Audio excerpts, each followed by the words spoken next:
സ്നേഹവന്ദനങ്ങൾ പ്രിയമുള്ളവരെ, പാഠഭേദത്തിൻ്റെ ഒരു പുതിയ പാഠത്തിലേക്ക് എല്ലാ മാന്യപ്രേക്ഷകരെയും സ്വാഗതം ചെയ്യുകയാണ്.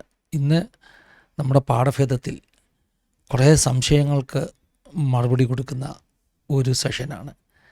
ഇങ്ങനെ ഒരു പാഠഭേദം ചെയ്യാനുള്ള കാരണം, കഴിഞ്ഞ ഒരു ആഴ്ച മുമ്പ് കാത്തലിക് ചർച്ചിലെ വളരെ പ്രശസ്തനാകുന്ന ജീസൻ പോൾ അച്ഛൻ ഒരു വീഡിയോ ചെയ്തിരുന്നു. പ്രോട്ടസ്റ്റൻ്റ് പെന്റിക്കോസ്റ്റൽ ചർച്ചുകളും കാത്തലിക് ചർച്ചുകളും തമ്മിലുള്ള വ്യത്യാസത്തെക്കുറിച്ച്, കാത്തലിക്സ് ആയിട്ടുള്ള ആളുകളുടെ സംശയങ്ങൾക്ക് മറുപടി കൊടുക്കുന്ന ഒരു വീഡിയോ ആയിരുന്നത്. ആസാദിയുടെ പല പ്രേക്ഷകരും ആ വീഡിയോ എനിക്ക് ഇട്ട് തന്നിട്ട് എന്നോട് പറഞ്ഞു, ഈ അച്ഛൻ പറഞ്ഞ കാര്യങ്ങളൊന്ന് പഠിച്ച് ഒരു മറുപടി കൊടുക്കണം. ഞാൻ കഴിഞ്ഞ 4-5 ദിവസങ്ങൾ കൊണ്ട് ആ വീഡിയോ പലപ്പോഴും കാണുകയും അതിനെക്കുറിച്ച് പഠിക്കുകയും ഒക്കെ ചെയ്തുകൊണ്ടിരുന്നു. വീഡിയോ നന്നായിട്ട് ഞാൻ കണ്ടപ്പോൾ എനിക്ക് ഒരു കാര്യം മനസ്സിലായി. അച്ഛൻ പറഞ്ഞ കാര്യങ്ങൾക്ക് എനിക്ക് മറുപടി കൊടുക്കാനുള്ളൊരു സ്കോപ്പില്ല.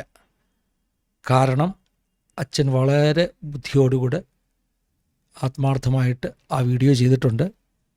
അങ്ങനെ പറഞ്ഞതിൻ്റെ അർത്ഥം അച്ഛൻ പറഞ്ഞ കാര്യങ്ങളെല്ലാം ഞാൻ അംഗീകരിച്ചെന്നല്ല. പെന്തക്കോസ്തുകാർക്ക് മറുപടി കൊടുക്കാൻ പറ്റാത്തതുപോലെ ജീസൻ അച്ഛൻ ആ കാര്യങ്ങൾ കൃത്യമായി പറഞ്ഞുവെന്നുമല്ല.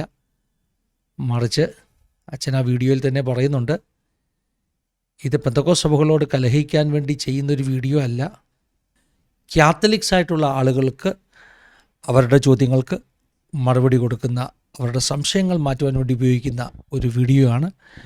കാത്തലിക്സ് എന്ത് വിശ്വസിക്കുന്നു എന്ന് അച്ഛൻ്റെ അനുയായികൾക്ക് പറഞ്ഞു കൊടുക്കുന്ന ഒരു വീഡിയോ ആണ്. പെന്തക്കോസ്തുകാർ സോളാ സ്ക്രിപ്ചറ, അതാണ് അവർ വിശ്വസിക്കുന്നത്. അതവരുടെ വിശ്വാസം, അവരുമായിട്ട് കലഹിക്കാനില്ല, അവർക്കത് വിശ്വസിക്കാം. ഇങ്ങനെയുള്ള വീഡിയോകൾ നല്ല ആശയ സംവാദങ്ങൾക്ക്, ഡയലോഗ്സിന് കാരണമായി തീരുമെന്നാണ് അച്ഛൻ പറഞ്ഞത്. അതുകൊണ്ട് തന്നെ അച്ഛൻ്റെ ആ വീഡിയോ പെന്തക്കോസ്തുകാർക്ക് എതിരായിട്ടുള്ളൊരു വീഡിയോ ആയിരുന്നെങ്കിൽ അതിന് മറുപടി കൊടുക്കുന്നതിന് അർത്ഥമുണ്ടായിരുന്നു.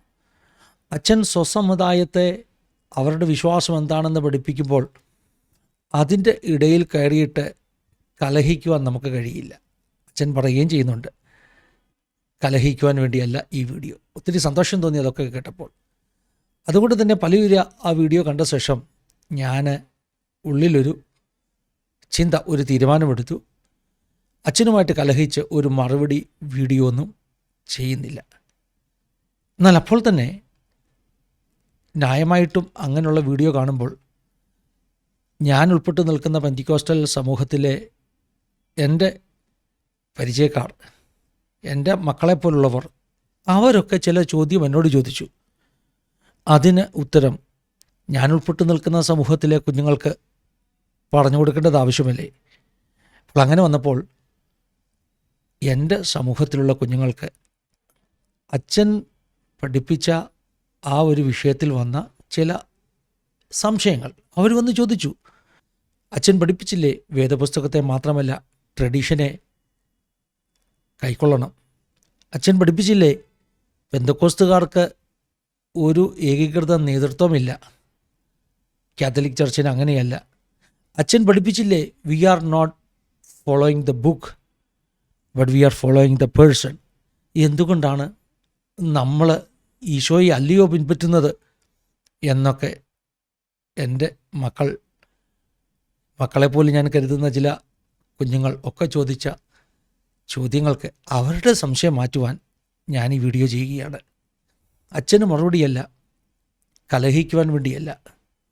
ആ വീഡിയോ കണ്ട ആളുകൾ എന്നോട് ചോദിച്ച സംശയങ്ങൾക്ക് മറുപടി, ആരോഗ്യകരമാകുന്ന സൗഹൃദ അന്തരീക്ഷത്തിലുള്ള ഡയലോഗ്സ്, അതെത്ര സുന്ദരമാണ്. അപ്പോൾ ഇങ്ങനെയുള്ള ആശയ സംവാദങ്ങൾ ഉണ്ടാകുന്നത് വളരെ നല്ലതാണ് എന്ന് എനിക്കൊരു ചിന്ത. ജീസൻ അച്ഛൻ ഒരു വീഡിയോ ഇട്ടു.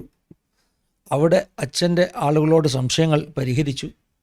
തിരിച്ച് എൻ്റെ അടുക്കൽ വരുന്ന വിശ്വാസികളായിട്ടുള്ള പെന്തിക്കോസ്തുകാരായിട്ടുള്ള ആളുകൾക്കുണ്ടായ സംശയങ്ങൾക്ക് ഞാൻ കൊടുക്കുന്ന ഒരു മറുപടിയാണ്, സംശയ നിവാരണമാണ് ഈ വീഡിയോ എന്ന് പറയുന്നത്. അതുകൊണ്ടാണ് ടൈറ്റിൽ ഞാൻ അച്ഛനും പാസ്റ്ററും എന്ന് ഇടുവാനുള്ള കാരണം. എന്തുമാകട്ടെ, നമുക്ക് കാര്യത്തിലേക്ക് കിടക്കാം. എന്നാൽ അതിനു മുമ്പ് ഒരു കാര്യം കൂടെ ജീസൺ അച്ഛൻ്റെ വീഡിയോയിൽ എനിക്ക് ഇഷ്ടപ്പെട്ടത് ഞാൻ പറയാം. അച്ഛൻ ആ വീഡിയോ അവസാനമായി പ്രാർത്ഥിച്ചാണ് നടത്തിയത്. പ്രാർത്ഥന ഹൃദയത്തിന് വലിയ കുളിർമ നൽകും. അതുകൊണ്ട് തന്നെ എനിക്കൊരാഗ്രഹം തോന്നി, സാധാരണ പാഠഭേദത്തിൽ ചെയ്യാത്തതുപോലെ ഈ പാഠഭേദം പ്രാർത്ഥിച്ചു തുടങ്ങണമെന്നും പ്രാർത്ഥിച്ച് നിർത്തണമെന്നും തോന്നി. അതുകൊണ്ട് ഈ പാഠഭേദം 2 വാക്കിൽ ഒന്ന് പ്രാർത്ഥിച്ചു തുടങ്ങുകയാണ്. എന്നോടുകൂടെ എൻ്റെ വാത്സല്യമുള്ള കേൾവിക്കാർ നിങ്ങളും ഒന്ന് പ്രാർത്ഥിച്ചാട്ടെ. പരിശുദ്ധ പിതാവേ, തിരുസന്നിധിയിലേക്ക് ഞങ്ങൾ കടന്നു വരുന്നു. ഞങ്ങൾ ഇന്ന് തുടർന്ന് ചർച്ച ചെയ്യുന്ന ഈ വിഷയങ്ങൾ കർത്താവേ, നിൻ്റെ ഹിതപ്രകാരം നിൻ്റെ ആത്മാവിനാൽ നയിക്കപ്പെടണമെന്ന് ഞങ്ങൾ പ്രാർത്ഥിക്കുന്നു. ഞങ്ങൾ പറയുന്ന ഓരോ കാര്യത്തിനുമേലും പരിശുദ്ധാത്മാവിൻ്റെ പ്രത്യേക ഗൈഡൻസും നിയന്ത്രണവും ഉണ്ടാകണം. പ്രത്യേകമായി ഇത് കേൾക്കുന്ന ഓരോ ഹൃദയത്തിലും ദൈവവചനത്തിൻ്റെ സത്യമറിവാൻ, പുതിയ നിയമസഭയുടെ സത്യമറിവാൻ ഒരു വലിയ ത്വര, ഒരു വലിയ ആഗ്രഹമുണ്ടാകണം. അവരുടെ കണ്ണുകളെ നീ തുറക്കണം. ഈ വീഡിയോ പ്രിയപ്പെട്ട ജിസനച്ചൻ പറഞ്ഞതുപോലെ ആരും കലഹിക്കുവാൻ കാരണമാകാതെ ഒരു നല്ല ആശയ സംവാദത്തിന് കാരണമായി തീരണം. അങ്ങനെ അവിടുന്ന് ചെയ്യുന്ന കൃപയ്ക്കായി സ്തോത്രം. ഞങ്ങൾക്കായി ജീവൻ തന്ന യേശുക്രിസ്തുവിൻ്റെ നാമത്തിൽ ഞങ്ങൾ അപേക്ഷിക്കുന്നു, കേൾക്കുമാറാകണമേ. ആമേൻ, ആമേൻ, ആമേൻ. ഞാൻ വിശ്വസിക്കുന്നു ഈ വീഡിയോ വലിയ അനുഗ്രഹമായി തീരുവാൻ പോവുകയാണ്. ഞാൻ അച്ഛൻ പറഞ്ഞ ആ വീഡിയോയിൽ പ്രധാനപ്പെട്ട എൻ്റെ ചിന്തയ്ക്ക് വിഷയഭവിച്ച കുറേ കാര്യങ്ങൾ രേഖപ്പെടുത്തി വെച്ചിട്ടുണ്ട്. ഈ ഓരോ പോയിൻറ്റും വിശദീകരിക്കാൻ പോയാൽ ഇന്ന് ഈ പാഠഭേദം വളരെ ദീർഘമായി പോകും. അതുകൊണ്ട് ചുരുക്കത്തിൽ ചില കാര്യങ്ങൾ മാത്രം പറയുന്നു. അച്ഛൻ ആസ്ക് ലേൺ എന്നൊക്കെ പറഞ്ഞൊരു പ്രോഗ്രാമാണല്ലോ ചെയ്യുന്നത്. അതുപോലെ തന്നെ എനിക്ക് പണ്ട് മുതലേ ആഗ്രഹമാണ് നോ വാട്ട് യു ബിലീവ്, നിങ്ങൾ വിശ്വസിക്കുന്നത് എന്തെന്ന് നിങ്ങൾ അറിയണം എന്ന് ഒരു പ്രോഗ്രാം ചെയ്യണമെന്ന്. ഒരു ഇംഗ്ലീഷ് പുസ്തകത്തിൻ്റെ ടൈറ്റിലാണ് നോ വാട്ട് യു ബിലീവ്. പണ്ട് മുതലേ എനിക്ക് ആഗ്രഹമുണ്ടായിരുന്നു അങ്ങനെ ഒരു പ്രോഗ്രാം ചെയ്യണമെന്ന്. ദൈവം അനുവദിക്കുകയാണെങ്കിൽ ഇന്ന് പറവാൻ വിട്ടുപോകുന്ന ഭാഗങ്ങൾ ഓരോന്നോരോന്നായിട്ട് അടുത്ത ചില ദിവസങ്ങളിൽ ചെറിയ ചെറിയ വീഡിയോകൾ നോ വാട്ട് യു ബിലീവ് എന്ന ഒരു പേരിൽ പ്രസിദ്ധീകരിക്കണമെന്ന് ഞാൻ ആഗ്രഹിക്കുന്നു. അച്ഛൻ്റെ ചോദ്യങ്ങൾ, അച്ഛൻ പല ചോദ്യങ്ങൾ ചോദിച്ചു. പെന്തക്കോസ്ത് സഭയുടെ ഹെഡ് ആരാണ്? ബൈബിൾ എഴുതാൻ യേശു പറഞ്ഞോ? അതുപോലെ 2 തെസ്സലോനിക്ക ലേഖനം 2:15 നിന്ന് പാരമ്പര്യത്തിൻ്റെ പ്രാധാന്യത്തെക്കുറിച്ച് അച്ഛനൊന്ന് കോട്ട് ചെയ്തു. ബൈബിൾ എന്തിനാണ് എഴുതിയത്? ഇങ്ങനെയുള്ള ചോദ്യങ്ങൾ അച്ഛൻ മുന്നോട്ട് വെക്കുവാനിടയായി തീർന്നു. നമ്മൾ ബുക്കിനെയല്ല യേശുവിനെയാണ് ഫോളോ ചെയ്യുന്നത് എന്ന് അച്ഛൻ പറഞ്ഞു. അതുപോലെ തന്നെ ഈ പറഞ്ഞ സോളാ സ്ക്രിപ്ചറ, എന്തുകൊണ്ടാണ് പെന്തക്കോസ്തുകാർ വേദപുസ്തകത്തെ മാത്രം പിൻപറ്റുന്നത്? എന്നോട് ചിലർ ചോദിച്ച ചോദ്യമല്ലേ. കാത്തലിക്സ് ട്രഡീഷനെ പിൻപറ്റുന്നു. 2 തെസ്സലോനിക്ക 2:15 പറഞ്ഞു ട്രഡീഷനെ പിൻപറ്റണം. പിന്നെന്താ നമ്മളത് ചെയ്യാത്തത്? അപ്പോൾ ഞാൻ പറഞ്ഞതുപോലെ ഇങ്ങനെ കുറേ ചോദ്യങ്ങൾ, ഡിവൈൻ റെവലേഷനെ കുറിച്ചുള്ള അച്ഛൻ്റെ പരാമർശങ്ങൾ, ഇതൊക്കെ നമ്മുടെ ആളുകൾ എന്നോട് വന്ന് സംശയം ചോദിച്ച കാര്യങ്ങളാണ്. എല്ലാം ഇന്ന് പറയാൻ പറ്റുമെന്ന് എനിക്ക് തോന്നുന്നില്ല. കുറേശ്ശെ പറയാം. എവിടെ നിന്ന് തുടങ്ങണം? ആദ്യം അവിടെ നിന്ന് തന്നെ തുടങ്ങാം. അതായത് are we following a book? നമ്മളൊരു പുസ്തകത്തെയാണോ പിൻപറ്റുന്നത്, അതോ നമ്മൾ ഈശോയെയാണോ പിൻപറ്റുന്നത്? യേശു എന്നാണ് സാധാരണ പെന്തക്കോസ്തുകാർ പറയുന്നത്. എന്നാൽ ഈശോ എന്ന പദം വളരെ ഹൃദ്യമാണ്. അങ്ങനെ യേശുവിനെ വിളിക്കാൻ എനിക്കും ഇഷ്ടമാണ്. കാരണം അരാമിക് ഭാഷയിൽ യേശുവിൻ്റെ കാലത്ത് ഉള്ള ആളുകൾ അരാമിക് ഭാഷയിൽ യേശുവിനെ വിളിച്ചത് ഈശോ എന്നാണ്. യശുവ എന്നൊക്കെ വിളിക്കുന്ന ആളുകളുണ്ട്, അത് ഹിബ്രു ഭാഷയിലാണ്. പക്ഷേ സാധാരണക്കാരായ ജനങ്ങൾ യേശുവിനെ വിളിച്ച പേര് ഈശോ. അത് കേരളത്തിൽ എങ്ങനെ പോപ്പുലറായെന്നറിയാമോ? കേരളത്തിലെ സഭാചരിത്രം അതാണ്. കേരളത്തിലെ സുറിയാനി സഭയുടെ ചരിത്രമാണ്. പിന്നെ ലാറ്റിൻ കാത്തലിക് ചർച്ചിൻ്റെ അകത്ത് ആ ഈശോ എന്ന പദം എങ്ങനെയാണ് വന്നത്? അതിനൊരു ചരിത്രമുണ്ട്. ചരിത്രം പഠിപ്പിക്കാൻ ഇന്ന് സമയമില്ല, ഒറ്റ വാക്കിൽ പറയാം. കേരളത്തിൽ ആദ്യം ഉണ്ടായിരുന്ന സുറിയാനി സഭകളാണ് പിന്നീട് ലാറ്റിൻ സഭകളായിട്ട് പറങ്കികളുടെ കാലത്ത് മാറിയത്. അപ്പോൾ കേരളത്തിലെ കാത്തലിക് ചർച്ചുകളുടെയൊക്കെ വേരുകൾ കിടക്കുന്നത് ഈ സുറിയാനി സഭയും അതിനും കുറേ വർഷങ്ങൾക്ക് മുമ്പേ ഉള്ള പേർഷ്യൻ സഭയും നെസ്തോറിയൻ സഭയും ഒക്കെ ആയിരുന്നു എന്നുള്ളൊരു വാദം ഞാൻ മുമ്പോട്ട് വെക്കുകയാണ്. വിഷയമായിട്ട് ബന്ധമില്ലെങ്കിലും ഈ ഈശോ എന്ന പേര് പറഞ്ഞപ്പോൾ ആരെങ്കിലും ചോദിക്കുകയാണ്, പാസ്റ്റർ എന്തിനാ ഈശോ എന്ന് പറയുന്നത് കത്തോലിക്കരുടെ കൂടെ കൂടിയാണോ എന്ന് ചോദിച്ചാൽ അല്പം ചരിത്രം പറഞ്ഞു തരേണ്ടത് ആവശ്യമായതുകൊണ്ട് പറഞ്ഞു എന്ന് മാത്രമേ ഉള്ളൂ. ചോദ്യം, are we the followers of book or we are following Jesus? നിങ്ങളുടെ അഭിപ്രായം എന്ത്? പെന്തക്കോസ്തുകാർ പുസ്തകത്തെ പിൻപറ്റുന്നവരാണോ അതോ ഈശോയെ പിൻപറ്റുന്നവരാണോ? 101% നാം യേശുവിനെ പിൻപറ്റുന്നവരാണ്. യേശുവിനെ മാത്രം പിൻപറ്റുന്നവരാണ്. യേശുവിനെ മാത്രമേ പിൻപറ്റാൻ പാടുള്ളൂ എന്ന് വേദപുസ്തകം പഠിപ്പിക്കുന്നു. അച്ഛൻ പറഞ്ഞു, മരിച്ച് മൺമറഞ്ഞു പോയ വിശുദ്ധന്മാർ മുതൽ ഉള്ള എല്ലാ സെയിൻസ്, അവരുടെ എല്ലാം ഉൾപ്പെട്ടു നിൽക്കുന്ന സഭയെന്ന ആ മേഘക്കൂട്ടത്തെ, എൻ്റെ ഭാഷയാണ് കേട്ടോ, മേഘക്കൂട്ടമെന്ന് ഞാൻ വിളിക്കുവാൻ കാരണം എബ്രായ ലേഖനം 12-ാം അധ്യായമാണ്. അവിടെ എങ്ങനെയാണ് പറയുന്നത്? ആ മേഘക്കൂട്ടത്തെ കാത്തലിക് ചർച്ച് പിൻപറ്റുന്നു, അല്ലെങ്കിൽ ആ ഒരു ട്രഡീഷനെ പിൻപറ്റുന്നു. പ്രിയപ്പെട്ട അച്ഛാ, പെന്തിക്കോസ്റ്റൽ സഭയുടെ വിശ്വാസം അതുതന്നെയാണ്. 1-ാം നൂറ്റാണ്ടിൽ മുതൽ ജനിച്ച മൺമറഞ്ഞ എല്ലാവരും ചേർന്ന്, ഇന്ന് ജീവനുള്ളവരും ചേർന്ന് ഒന്നിച്ചുള്ളതാണ് സഭയെന്ന് ഞങ്ങളും വിശ്വസിക്കുന്നു. പക്ഷേ എബ്രായ ലേഖനം 12-ാം അധ്യായത്തിൽ ഇങ്ങനെയാണ് പറഞ്ഞു തുടങ്ങുന്നത്. സാക്ഷികളുടെ ഇത്ര വലിയ സമൂഹം നമുക്ക് ചുറ്റും നിൽക്കുന്നു. ആരൊക്കെയാണ് ആ സാക്ഷികളുടെ സമൂഹം? മരിച്ച് മൺമറഞ്ഞു പോയവരും അതിനകത്തുണ്ട്. ആ വലിയൊരു ക്ലൗഡ്, അതിനകത്ത് ഇവരെല്ലാവരുമുണ്ട്. പക്ഷേ ഇവരെല്ലാം നമുക്ക് ചുറ്റും നിൽക്കുമ്പോൾ അവർ സാക്ഷികളാണ്, അവർ വിറ്റ്നസ്സാണ്. ജീവനോട് നിൽക്കുന്ന ഈ നൂറ്റാണ്ടിലെ സഭ ഓട്ടക്കളത്തിൽ ഓടുന്ന ഒരു ഓട്ടക്കാരനെ പോലെയാണെന്ന് എബ്രായർ 12 പറയുന്നു. എന്നിട്ട് അവിടെ എബ്രായ ലേഖനം 12:3 പറയുന്നത്, വിശ്വാസത്തിൻ്റെ നായകനും പൂർത്തി വരുത്തുന്നതിനുമാകുന്ന യേശുവിനെ ശ്രദ്ധിച്ചു നോക്ക്. ഗാലറി മുഴുവൻ സാക്ഷികളുടെ ഒരു വലിയ സമൂഹമുണ്ട് അച്ഛാ. കോടാനുകോടി വിശുദ്ധന്മാർ മരിച്ചവരും ഒക്കെയായിട്ട് അവരൊക്കെ സകൂതം വീക്ഷിച്ചുകൊണ്ടിരിക്കുകയാണ് 21-ാം നൂറ്റാണ്ടിലെ സഭയുടെ ഓട്ടം. പക്ഷേ കളിക്കളത്തിൽ നിൽക്കുന്ന, ഓട്ടക്കളത്തിൽ നിൽക്കുന്ന ഒരു ഓട്ടക്കാരൻ, അവൻ ഗാലറിക്ക് വേണ്ടി കളിക്കുന്നവനല്ല, ഗാലറിയിലേക്കല്ല അവൻ്റെ കണ്ണുകൾ. അവൻ നോക്കുന്നത് അപ്പോസ്തലന്മാരെയല്ല, അവൻ നോക്കുന്നത് മൺമറഞ്ഞു പോയ വിശുദ്ധന്മാരെയല്ല, അവൻ ശ്രദ്ധിച്ചു നോക്കുന്നത് വിശ്വാസത്തിൻ്റെ നായകനും പൂർത്തി വരുത്തുന്നതിനുമാകുന്ന യേശുവിനെയാണ്, യേശുവിനെ മാത്രമാണ്. He is our author and finisher of faith. നമ്മുടെ വിശ്വാസത്തിൻ്റെ നായകൻ യേശുവാണ്, പൂർത്തി വരുത്തുന്നവൻ യേശുവാണ്. അവനെ മാത്രം നോക്കുവാൻ വചനം പറയുന്നത് കൊണ്ട് നമ്മൾ അവനെ മാത്രമാണ് നോക്കുന്നത്. അങ്ങോട്ടും ഇങ്ങോട്ടും നോക്കിയാൽ, അങ്ങും ഇങ്ങും നോക്കിയാൽ നാം വീണുപോകുവാൻ സാധ്യതയുണ്ട്. യേശുവിനെ മാത്രം നോക്കുക. അവൻ മാത്രമാണ് നമുക്ക് മാതൃകാ പുരുഷൻ. അപ്പോൾ ഈ പറഞ്ഞതിൽ നിന്ന് തന്നെ പെന്തക്കോസ്തുകാരുടെ ഹെഡ് ആരാണെന്നുള്ള ചോദ്യത്തിന് ഉത്തരം കിട്ടുന്നു. പെന്തക്കോസ്തുകാരുടേതല്ല, ആഗോള സഭയുടെ തല എന്ന് പറയുന്നത് യേശുക്രിസ്തുവാണ്. അത് വചനം പഠിപ്പിക്കുന്നു.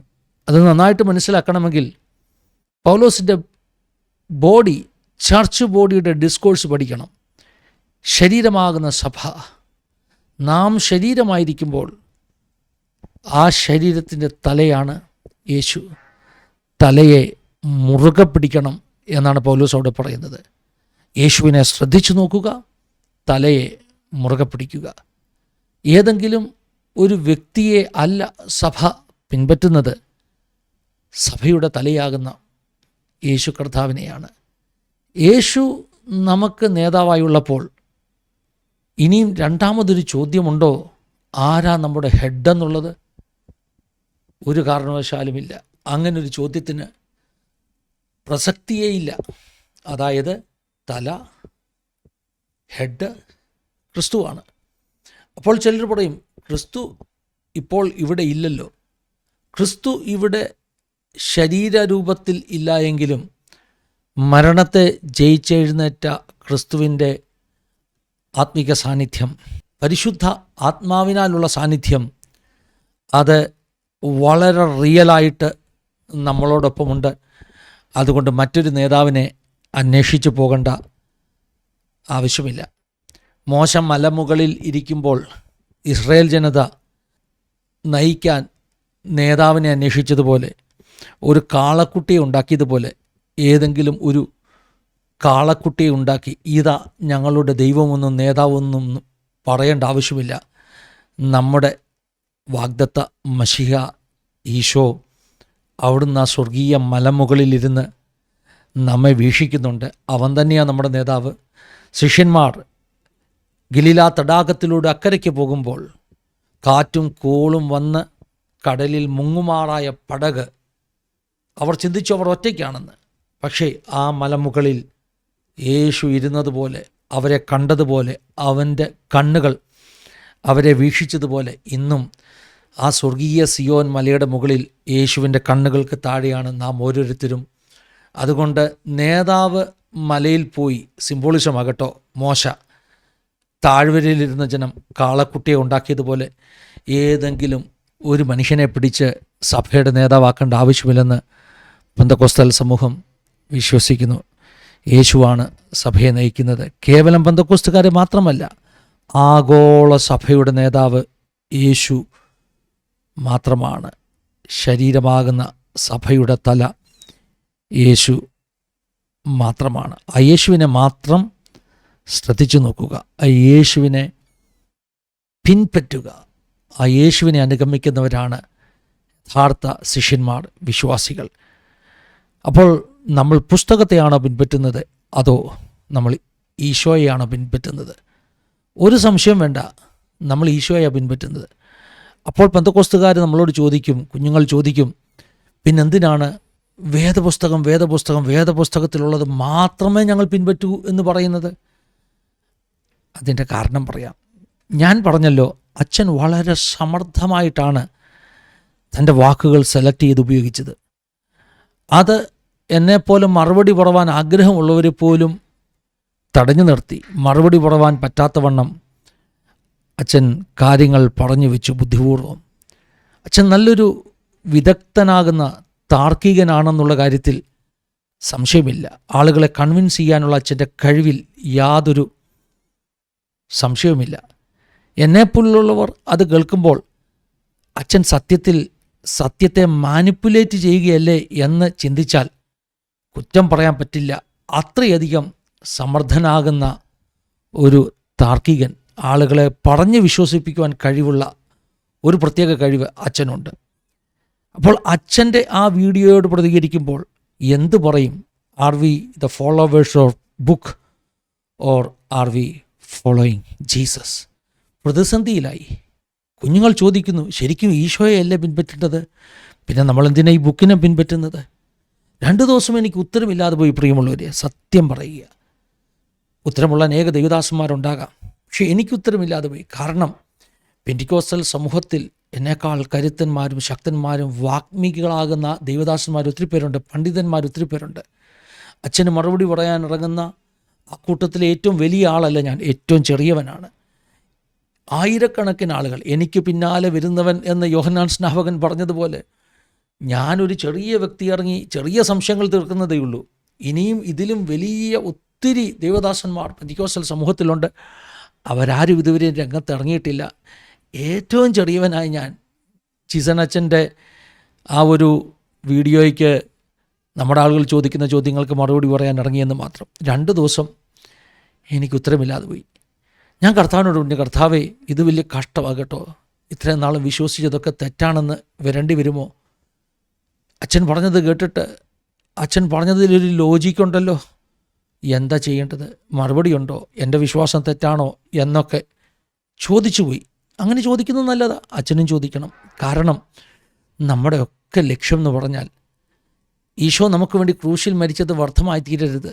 നാം എല്ലാവരും നിത്യതയിലെത്തണമെന്ന്. അതുകൊണ്ട് അബദ്ധം പഠിപ്പിക്കാൻ പാടില്ല, തെറ്റ് പഠിപ്പിക്കാൻ പാടില്ല. We have to make it sure. നമുക്ക് ഉറപ്പ് വരുത്തണം നാം പഠിപ്പിക്കുന്നത് സത്യമാണെന്ന്. നമ്മുടെ സഭയെ രക്ഷിക്കാൻ വേണ്ടി എന്ന് പറഞ്ഞാൽ പെന്തിക്കോസ്തൽ സഭയെ രക്ഷിക്കാൻ വേണ്ടി ഞാൻ വീണടുത്ത് കിടന്ന് ഉരുണ്ട് എന്തെങ്കിലും പഠിപ്പിക്കാൻ തയ്യാറല്ല ചോ. ഞാൻ എന്നും പ്രസംഗിച്ചിട്ട് അത് രണ്ടാമത് എക്സാമിൻ ചെയ്തിട്ട് എന്തെങ്കിലും ഡോക്ടറിനൽ ഇഷ്യൂ ഉണ്ടോ എന്ന് ശോധന ചെയ്യുന്ന ആളാണ്. കാരണം തിമത്തിയോസിനോട് പൗലോസ് പറഞ്ഞു കൊടുത്തു, നീ പ്രാപിച്ചത് പഠിച്ചത് നിശ്ചയം പ്രാപിച്ച് അതിൽ നിലനിൽക്കണം. അങ്ങനെ ചെയ്തില്ലെങ്കിൽ നീ നിൻ്റെ പ്രസംഗം കേൾക്കുന്നവരെ വഞ്ചിക്കും. നീയും വഞ്ചിക്കപ്പെടും, നിൻ്റെ പ്രസംഗം കേൾക്കുന്നവരും വഞ്ചിക്കപ്പെടും. എൻ്റെ ഒരു പാരാഫ്രൈസ് ആകട്ടോ. ഈ അർത്ഥത്തിലാണ് തിമത്തിയോസിനോട് പൗലോസ് പറയുന്നത്, നിന്നെ തന്നെ ഉപദേശത്തെയും കാത്തു സൂക്ഷിക്കുക. എന്തെങ്കിലും പഠിപ്പിച്ചിട്ട് നിന്നെ തന്നെയും നിൻ്റെ പ്രസംഗം കേൾക്കുന്നവരെ ചതിക്കാനിടയായി തീരരുത്. അതുകൊണ്ട് അച്ഛാ ഭയങ്കര ഭയത്തോടാണ് ഈ വേദപുസ്തകത്തിൻ്റെ കാര്യങ്ങൾ. When we deal with divine things, ആരെയെങ്കിലും രക്ഷിക്കാൻ വേണ്ടി അച്ഛൻ കാത്തലിക് ചർച്ചിനെ രക്ഷിക്കാൻ ശ്രമിക്കുന്നത് പോലെ ഞാൻ പെന്തിക്കോസ്റ്റൽ സഭയെ രക്ഷിക്കാൻ വേണ്ടി, ഡോക്ടറിന് ശരിയാണെന്ന് തെളിയിക്കാൻ വേണ്ടി മാനിപ്പുലേറ്റ് ചെയ്ത് സംസാരിച്ചാൽ അത് വലിയ പാപമാണെന്നും ഞാൻ ദൈവസന്നിധിയിൽ കണക്ക് കൊടുക്കേണ്ടി വരുമെന്നും വലിയ ബോധ്യം എനിക്കുള്ളത് കൊണ്ട് 2 ദിവസം ഞാൻ പ്രാർത്ഥിച്ചു, എനിക്ക് ഒരു മറുപടി തരണം. ഈശോയുടെ ഗുണം, ഈശോ സംസാരിക്കും, മറുപടി തരും. പെട്ടെന്ന് കഴിഞ്ഞ ബുധനാഴ്ച രാത്രിയിൽ ഞാൻ ദൈവത്തിൻ്റെ വചനം സംസാരിക്കാൻ എൻ്റെ ചർച്ചിൻ്റെ കൂട്ടായ്മയിൽ നിൽക്കുമ്പോൾ ഞാൻ തയ്യാറാക്കിയ പ്രസംഗം മാറിപ്പോയി, മറന്നുപോയി. മറ്റൊരു സബ്ജക്റ്റ് ഞാൻ സംസാരിക്കാൻ തുടങ്ങി. എന്താ സബ്ജക്റ്റ് എന്നറിയാമോ? നമ്മളോട് സംസാരിക്കുന്ന ദൈവം. അങ്ങനെ സംസാരിച്ചു വരുമ്പോൾ കർത്താവിൻ്റെ പരിശുദ്ധാത്മാവ് എന്നോട് പറയുക, ഇതാണ് ജീസൺ അച്ഛൻ ചോദിച്ച ചോദ്യത്തിന് നമ്മുടെ കുട്ടികളോട് പറഞ്ഞു കൊടുക്കേണ്ട മറുപടി. അന്ന് ആ മീറ്റിങ്ങിന് ഞാൻ ആ മറുപടി പറഞ്ഞു കൊടുത്തു. മറുപടി എന്താണെന്ന് അറിയാമോ? ശ്രദ്ധിച്ച് കേൾക്കണേ. നമ്മളെല്ലാം യേശുവിനെയാണ് പിൻപറ്റുന്നത്. നമ്മൾ പുസ്തകത്തെ അല്ല പിൻപറ്റുന്നത്, നമ്മൾ ഈശോയെയാണ് പിൻപറ്റുന്നത്. പക്ഷേ ഈശോയെ എങ്ങനെ പിൻപറ്റും? ഈശോ നടക്കുന്ന വഴി കാണണമല്ലേ? ഈശോ എന്താണ് പഠിപ്പിക്കുന്നതെന്ന് അറിയണമല്ലേ? അല്ലാതെ പിൻപറ്റാൻ പറ്റുമോ? ഈശോയെ പിൻപറ്റണമെങ്കിൽ ഈശോ നടക്കുന്നത് കാണണം പ്രിയമുള്ളവരെ, അല്ലാതെ എങ്ങനെ പിൻപറ്റുന്നത്? അപ്പം ഞാൻ ചോദിച്ചു, കർത്താവേ എങ്ങനെയാണ് ഈശോയെ പിൻപറ്റേണ്ടത്? അപ്പോൾ എന്നോട് ഹൃദ്യമായി പരിശുദ്ധാത്മാവ് പറയുക, യോഹന്നാൻ്റെ സുവിശേഷം 10-ാം അധ്യായത്തിൽ എഴുതിയിട്ടുണ്ട്. എന്താ എഴുതിയിട്ടുള്ളത്? ഈശോ തന്നെ പറഞ്ഞത് കേട്ടോ, എൻ്റെ ആടുകൾ എൻ്റെ ശബ്ദം കേൾക്കുന്നു, അവർ എന്നെ പിൻപറ്റുന്നു. എൻ്റെ ആടുകൾ എൻ്റെ ശബ്ദം കേൾക്കുന്നു, അവർ എന്നെ പിൻപറ്റുന്നു. എനിക്ക് വചനങ്ങൾ പറയുമ്പോൾ ഭയങ്കര വികാരത്തിൻ്റെ ഒരു തിരത്തള്ളൽ എൻ്റെ അകത്തുണ്ടാകുകയാണ്. കാരണം അച്ഛൻ്റെ ആ ഒരു മെസ്സേജ് കേട്ട ശേഷം എൻ്റെ ചോദ്യത്തിന്, കർത്താവേ ഞാൻ നിന്നെയാണോ അതോ വചനത്തെയാണോ എന്ന ചോദ്യത്തിന് ഈശോ എന്നോട് പറഞ്ഞ മറുപടിയാണ് വികാരരഹിതമായി എനിക്ക് എങ്ങനെ മറുപടി നൽകുവാൻ കഴിയും? ഈശോ എന്നോട് പറഞ്ഞു, ഈശോയുടെ ആത്മാവ് എന്നോട് പറഞ്ഞു, യോഹന്നാൻ 10-ാം അധ്യായത്തിൽ എഴുതിയിരിക്കുന്നു, എൻ്റെ ആടുകൾ എൻ്റെ ശബ്ദം കേൾക്കും, അങ്ങനെ ഇടയനെ ആട് പിൻപറ്റും. അപ്പോൾ ഈശോയെ പിൻപറ്റണമെങ്കിൽ ഈശോയുടെ ശബ്ദം കേൾക്കണം. ഈശോയുടെ ശബ്ദം കേൾക്കണം. എങ്ങനെയാണ് ഈശോയുടെ ശബ്ദം കേൾക്കുന്നത്? ഈ വചനം ഈശോയുടെ ശബ്ദമാണെന്ന് ഞാൻ വിശ്വസിക്കുന്നു. ഞാൻ നടക്കേണ്ട പാത എനിക്കറിയാതെ വരുമ്പോൾ 119-ാം സങ്കീർത്തനക്കാരൻ പറഞ്ഞു, നിൻ്റെ വചനം എൻ്റെ കാലിന് ദീപവും എൻ്റെ പാതയ്ക്ക് പ്രകാശവുമാകുന്നു. ഈശോയുടെ മാർഗത്തിലൂടെ എന്നെ നടത്തുന്നത് ഈ സത്യവേദ പുസ്തകമാണ്. അങ്ങനെ ഇതിൻ്റെ പുറംചട്ടയിൽ എഴുതിയിരിക്കുന്നത് സത്യവേദ പുസ്തകം. ഈശോയുടെ വാക്കുകൾ ഇതിനകത്ത് ഉൽപ്പത്തി മുതൽ വെളിപ്പാട് വരെ എല്ലാ പേജിലും നിങ്ങൾക്ക് ഈശോയെ കാണാൻ പറ്റും കേട്ടോ. ഉൽപ്പത്തി മുതൽ വെളിപ്പാട് വരെ this Bible is all about Jesus. ഈ വേദപുസ്തകം മുഴുവൻ യേശുവിനെ കുറിച്ചാണ്.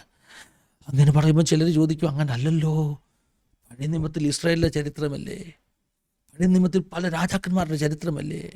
എങ്കിൽ ഞാൻ പറഞ്ഞു തരാം.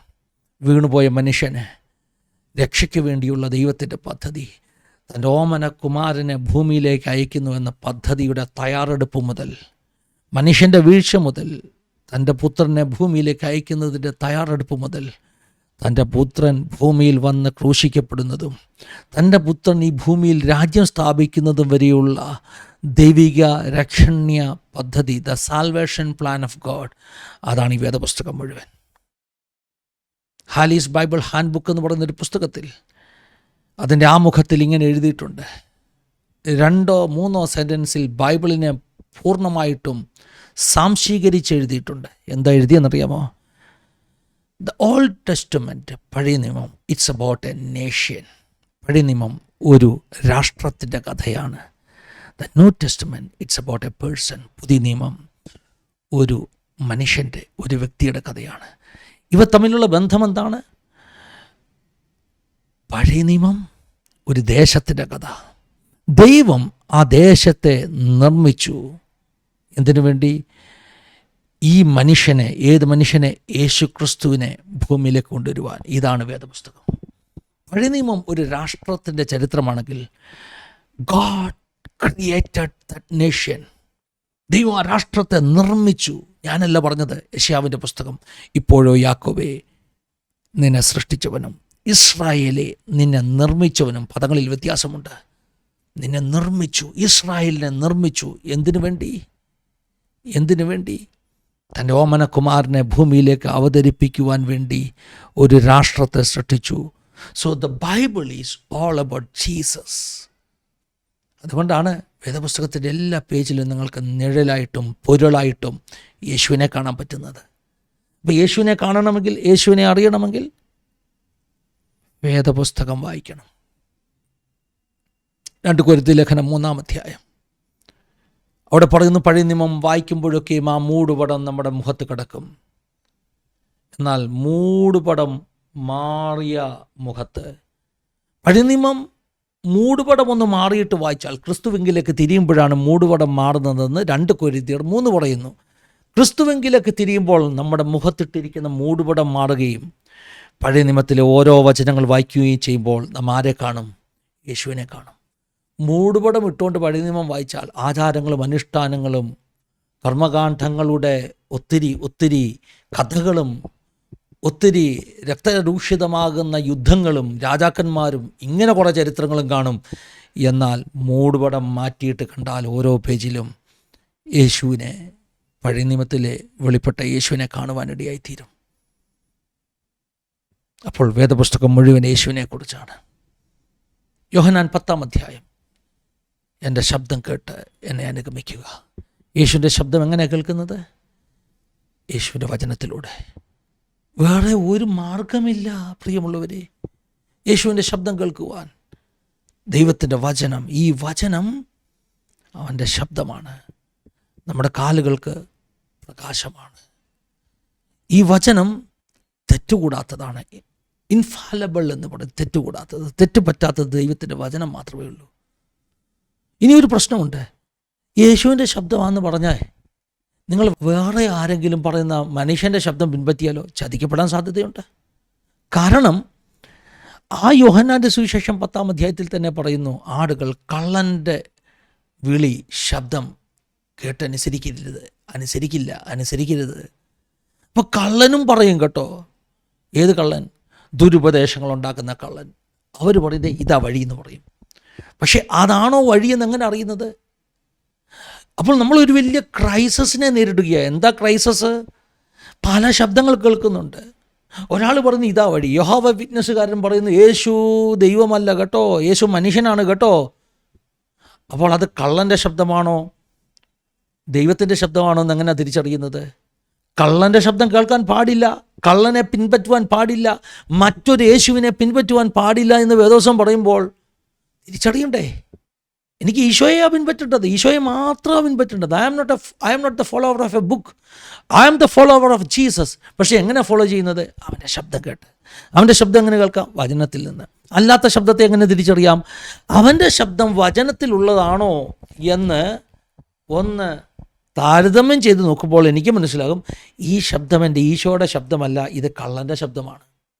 അതുകൊണ്ട് പ്രിയമുള്ള ദൈവമക്കളെ, ഒത്തിരി ആളുകൾ പല കാര്യങ്ങൾ പറയും, അതൊന്നും ഈശോയുടെ ശബ്ദമാകണമെന്നില്ല. അതൊരു പക്ഷെ പറയുന്നത് ഒരു അച്ഛനോ പാസ്റ്ററോ ആകാം. ഉറപ്പാക്കണ്ടേ അത് ഈശോയുടെ ശബ്ദമാണെന്ന്? ഉറപ്പാക്കണമെങ്കിൽ അത് ഉറപ്പാക്കാനുള്ള മാനദണ്ഡമാണ് വേദപുസ്തകം.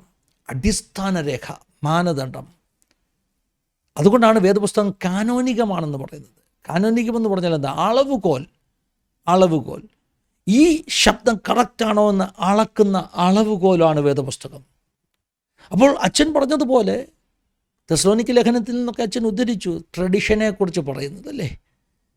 ഞങ്ങൾ വചനത്താലോ ലേഖനത്താലോ നിങ്ങളെ പഠിപ്പിച്ചിട്ടുള്ള പാരമ്പര്യങ്ങളും, അല്ലേ? ഓ ശരി, പാരമ്പര്യം എന്ന പദം അവിടെയുണ്ട്. ഞാൻ ആ ഭാഗത്തേക്ക് പിന്നീട് വരാം കേട്ടോ, സമയമുണ്ടെങ്കിൽ. എന്ത് പാരമ്പര്യത്തെക്കുറിച്ചാണ് പൗലോസ് അവിടെ പറഞ്ഞതെന്ന് പറയാം. ശരി, പാരമ്പര്യം. എനിക്കൊരു പാരമ്പര്യം വിശ്വസിക്കണമെങ്കിൽ അത് 20 നൂറ്റാണ്ട് ശേഷം ഒരാൾ പറയാ ഇതാണ് ക്രിസ്തീയ സഭയുടെ പാരമ്പര്യം. അപ്പോൾ എൻ്റെ ചോദ്യം, എന്താ തെളിവ്? ഇത് ക്രിസ്തീയ സഭയുടെ പാരമ്പര്യമാണോ അതോ ഇത് കള്ളൻ്റെ ശബ്ദമാണോ എന്ന് ഇങ്ങനെ എനിക്ക് തിരിച്ചറിയാം. അങ്ങനെ സാധ്യതയുണ്ട് കേട്ടോ. നമ്മൾ ഈ പാരമ്പര്യമെന്ന് പറയുന്നതെല്ലാം പാരമ്പര്യമാകണമെന്നില്ല, കെട്ടുകഥകളാകാം. തീത്തോസിൻ്റെ ലേഖനത്തിൽ പൗലോസ് വ്യക്തമായിട്ട് പറയുന്നില്ലേ, അന്തമില്ലാത്ത വംശാവലികളും പാരമ്പര്യങ്ങളും കെട്ടുകഥകളും കേൾക്കാൻ നിങ്ങൾ തിരിയരുത്. കെട്ടുകഥകൾ കേൾക്കാൻ തിരിയുന്ന ഒരു കാലം വരുമെന്ന് വേദോസം പഠിപ്പിക്കുന്നില്ലേ? അപ്പോൾ പാരമ്പര്യം ശരിക്കും ഈശോയും അപ്പോസ്തലന്മാരും പഠിപ്പിച്ച ഇൻസ്ട്രക്ഷൻസ് ആണോ അതോ ആരെങ്കിലും ഉണ്ടാക്കിയ കെട്ടുകഥയാണോ എന്നെങ്ങനെയാണ് തിരിച്ചറിയുന്നത്? ഒരു ചെറിയ അപകടം ഞാൻ പറഞ്ഞു തരാം. അതായത് പാരമ്പര്യമെന്ന് പറഞ്ഞു പഠിപ്പിക്കുന്നത് പലതും ഈശോയോ ഈശോയുടെ അപ്പോസ്തലന്മാരോ പഠിപ്പിച്ച പാരമ്പര്യങ്ങളല്ല, പലതും കെട്ടുകഥയാച്ചാ. അപ്പോൾ എനിക്ക് ഭയങ്കര ഭയം. എന്താ ഭയം? എനിക്ക് ഈശോയെ മാത്രം പിൻപറ്റിയാൽ മതി. ഈശോയ്ക്ക് ബദലായിട്ട് നിൽക്കുന്ന കള്ളൻ, യോഹന്നാൻ 10-ാം അധ്യായത്തിലെ കള്ളൻ്റെ കാര്യം ഞാൻ പറഞ്ഞു കേട്ടോ. ആ കള്ളൻ ഉണ്ടാക്കിയ കെട്ടുകഥകൾ കേട്ട് ആ കള്ളൻ്റെ പുറകെ പോയി നിത്യനരകത്തിന് ഞാൻ പാത്രമായി തീരരുതെന്നൊരു വലിയ ഭയം എനിക്കുണ്ട്. എന്ത് ചെയ്യണം? എനിക്ക് ഉറപ്പാക്കണം ഈ പാരമ്പര്യം കറക്റ്റാണെന്ന്. പാരമ്പര്യം in the sense the instructions, അതാണ് ബൈബിൾ കേട്ടോ. ഹല്ലേലൂയ. എനിക്ക് ഉറപ്പാക്കണം. അത് ഉറപ്പാക്കാനുള്ള കാനോൻ എന്ന പദത്തിൻ്റെ അർത്ഥം അളവുകോൽ, അത് വേദപുസ്തകമാണ്. എന്തുകൊണ്ടാണ് വേദപുസ്തകത്തെ കാനോനൈസ് ചെയ്തത്? അച്ഛൻ അറിയാമല്ലോ, അച്ഛൻ പറഞ്ഞില്ലെങ്കിലും അറിയാമല്ലോ. എൻ്റെ പൊന്ന് പെന്തിക്കോസ്തുകാരെ, ഈ വേദപുസ്തകത്തെ കാനോനൈസ് ചെയ്യാൻ ഒരു കാരണമുണ്ട്. ആ കാരണം പഠിക്കുമ്പോൾ അച്ഛൻ ഈ പറഞ്ഞ പാരമ്പര്യം എന്ന് പറഞ്ഞ സബ്ജക്റ്റിൽ നിന്ന് നമ്മൾ ഓടും. പറഞ്ഞു തരാം, ഞാൻ പറഞ്ഞു തരാം എന്തിന് വേദപുസ്തകത്തെ കാനോനൈസ് ചെയ്തു. ആ ചോദ്യം അവിടെ നിർത്തിക്കൊണ്ട് ഞാൻ വളരെ പ്രസക്തമാകുന്ന ചില കാര്യങ്ങൾ നിങ്ങൾക്കൊന്ന് പറഞ്ഞു തരാൻ പോവുകയാണ്. Let me check it. അതായത് എനിക്കൊരു കൗതുകം തോന്നി.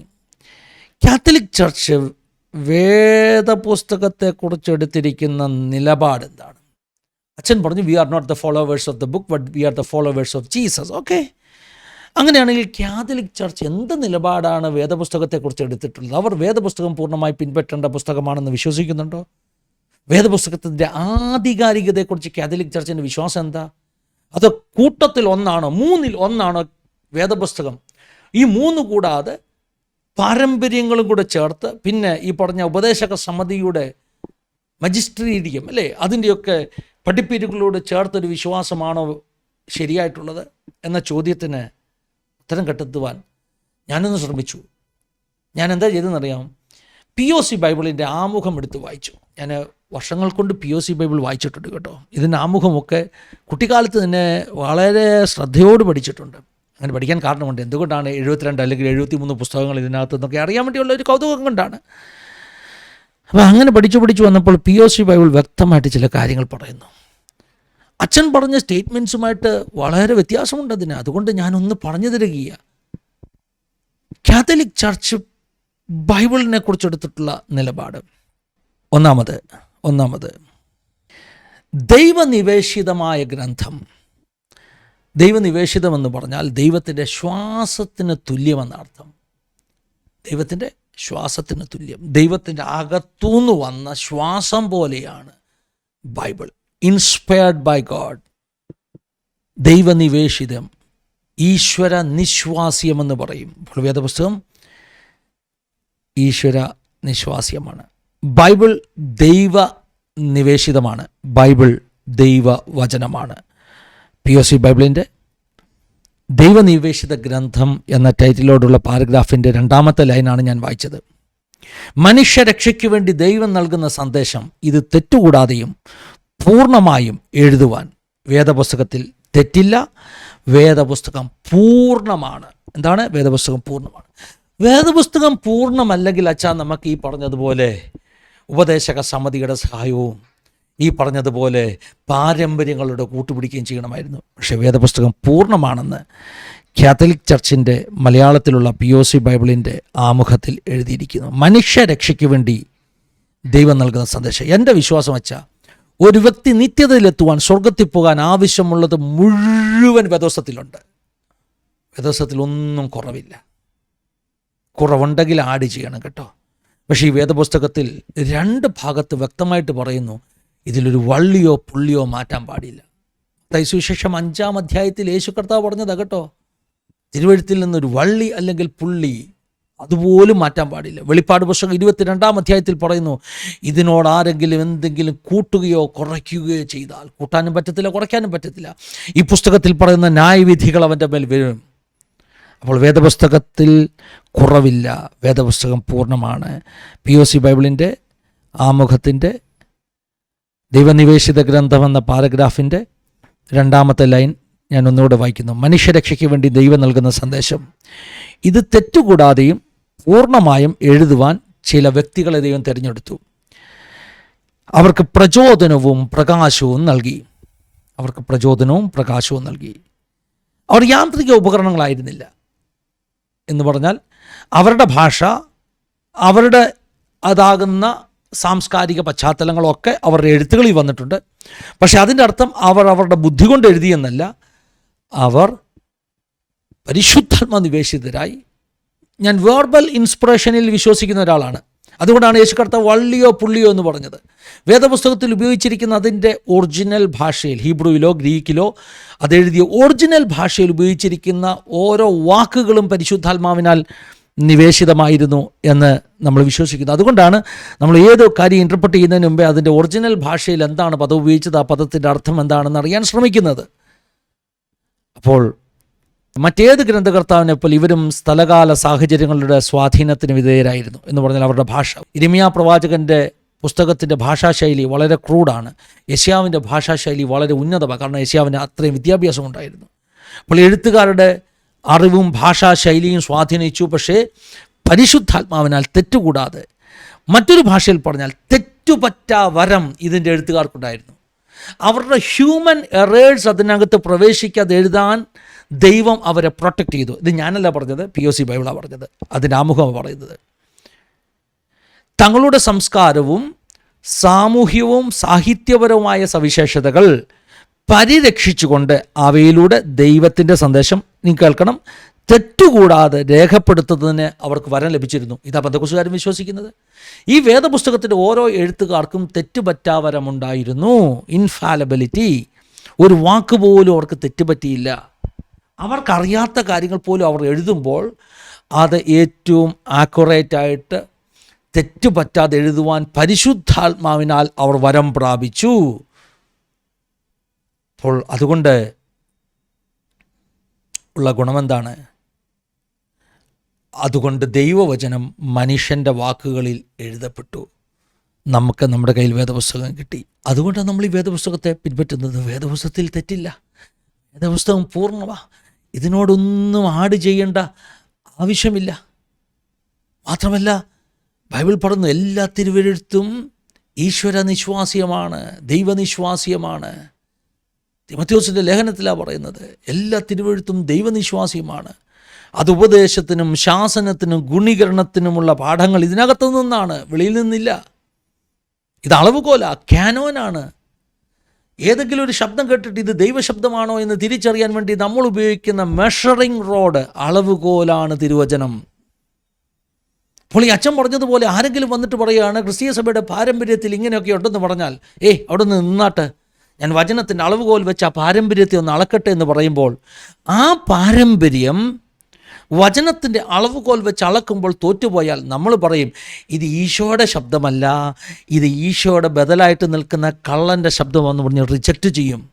അതുകൊണ്ട് പെന്തക്കോസ്തുകാർ എപ്പോഴും ഈ അളവുകോൽ കൊണ്ടാണ് നടക്കുന്നത്. അവർ ഓരോ ശബ്ദങ്ങളെയും വിവേചിക്കുന്നു. ഒന്നാമത്തെ പോപ്പെന്ന് കാത്തലിക്സ് വിളിക്കുന്നത് പീറ്റർ അല്ലേ. പീറ്റർ ഒരിക്കൽ യേശുവിനോട് പറഞ്ഞു, യേശുവിൻ്റെ മരണത്തെക്കുറിച്ച് ക്രൂശാനുഭവങ്ങളെക്കുറിച്ചൊക്കെ പറയുമ്പോൾ പീറ്റർ പറഞ്ഞു നിനക്കത് സംഭവിക്കില്ലേ. യേശു തിരിഞ്ഞ് പീറ്ററിനെ നോക്കിയിട്ട് എന്താ പറഞ്ഞത്? സാത്താനെ എന്നെ വിട്ടുപോ എന്ന് പറഞ്ഞാൽ പീറ്ററിന് തെറ്റുപറ്റി. പീറ്ററിലൂടെ ഇന്ന് ആരാ സംസാരിക്കുന്നത്? സാത്താൻ. യേശു എങ്ങനെ അത് തിരിച്ചറിഞ്ഞു? യേശു ശബ്ദത്തെ വിവേചിച്ചു. അപ്പോൾ എല്ലാ ശബ്ദങ്ങളും ഇടയൻ്റെ ശബ്ദമല്ല. ഇടയൻ്റെ ശബ്ദത്തെ വിവേചിക്കാൻ നാം ഉപയോഗിക്കുന്ന അളവുകോലാണ് തിരുവചനം. ഇതിൽ കൂടുതൽ പറയേണ്ട കാര്യമുണ്ട്. ഇങ്ങനെ പറയാനാണെങ്കിൽ മണിക്കൂറുകൾ എനിക്ക് പറയാൻ കഴിയും. കഴിഞ്ഞ ദിവസം രാത്രിയിൽ, ബുധനാഴ്ച രാത്രിയിൽ ദൈവാത്മാവിനോട് പറഞ്ഞു, ഈശോയെ പിൻപറ്റുന്നവർ ഇടയൻ്റെ ശബ്ദം കേട്ട് പിൻപറ്റണം. ഇടയൻ്റെ ശബ്ദം തിരുവചനത്തിൽ മാത്രമാണുള്ളത്. ബാക്കി എല്ലാവർക്കും തെറ്റുപറ്റും കേട്ടോ. ഒന്നാമത്തെ പോപ്പെന്ന് വിളിക്കുന്ന പീറ്ററിന് വരെ തെറ്റുപറ്റി. മറ്റനേക പാപ്പൽ ഓഫീസേഴ്സിന് തെറ്റുപറ്റിയിട്ടുണ്ട്. ഒരിക്കൽ ഭൂമി പരന്നതാണെന്ന് പറഞ്ഞത് പാപ്പാമാരായിരുന്നു. തെറ്റുപറ്റിയില്ലേ? പിന്നീടത് ക്ഷമ ചോദിച്ചില്ലേ? 2000 ആണ്ടിൽ ജോൺ പോൾ മാർപ്പാപ്പയുടെ കാലത്ത് പരസ്യമായി ക്ഷമ ചോദിച്ചു. കാത്തലിക് ചർച്ചിൻ്റെ തെറ്റുകൾ, എത്രയോ തെറ്റുകൾ വന്നു. തെറ്റുകൾ പറഞ്ഞിട്ട് ക്ഷമ ചോദിക്കുന്നതിനും നല്ലത് ഈ അളവുകോല് വെച്ച് അളന്നിട്ട് തെറ്റ് പറയാതിരിക്കുകയല്ലേ.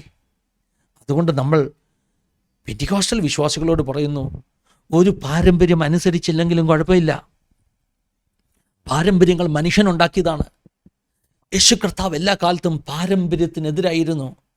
മർക്കോസ് സുവിശേഷം 7-ാം അധ്യായത്തിൽ യേശു പറഞ്ഞു, നിങ്ങൾ തിരുവചനത്തെ ലഘൂകരിക്കേണ്ടതിന് പാരമ്പര്യങ്ങളെ പിൻപറ്റുന്നു. എന്തിനാ പാരമ്പര്യത്തെ പിൻപറ്റുന്നത്? തിരുവചനത്തിലെ ചില ഭാഗങ്ങൾ അനുസരിക്കാൻ ബുദ്ധിമുട്ടുള്ളതായതുകൊണ്ട് പാരമ്പര്യം ഉണ്ടാക്കിക്കൊണ്ട്, പാരമ്പര്യം എന്ന് പറഞ്ഞാൽ എന്താ? കീഴ്വഴക്കം അല്ലേ? നാളുകളായി ചെയ്യുന്നൊരു കാര്യം.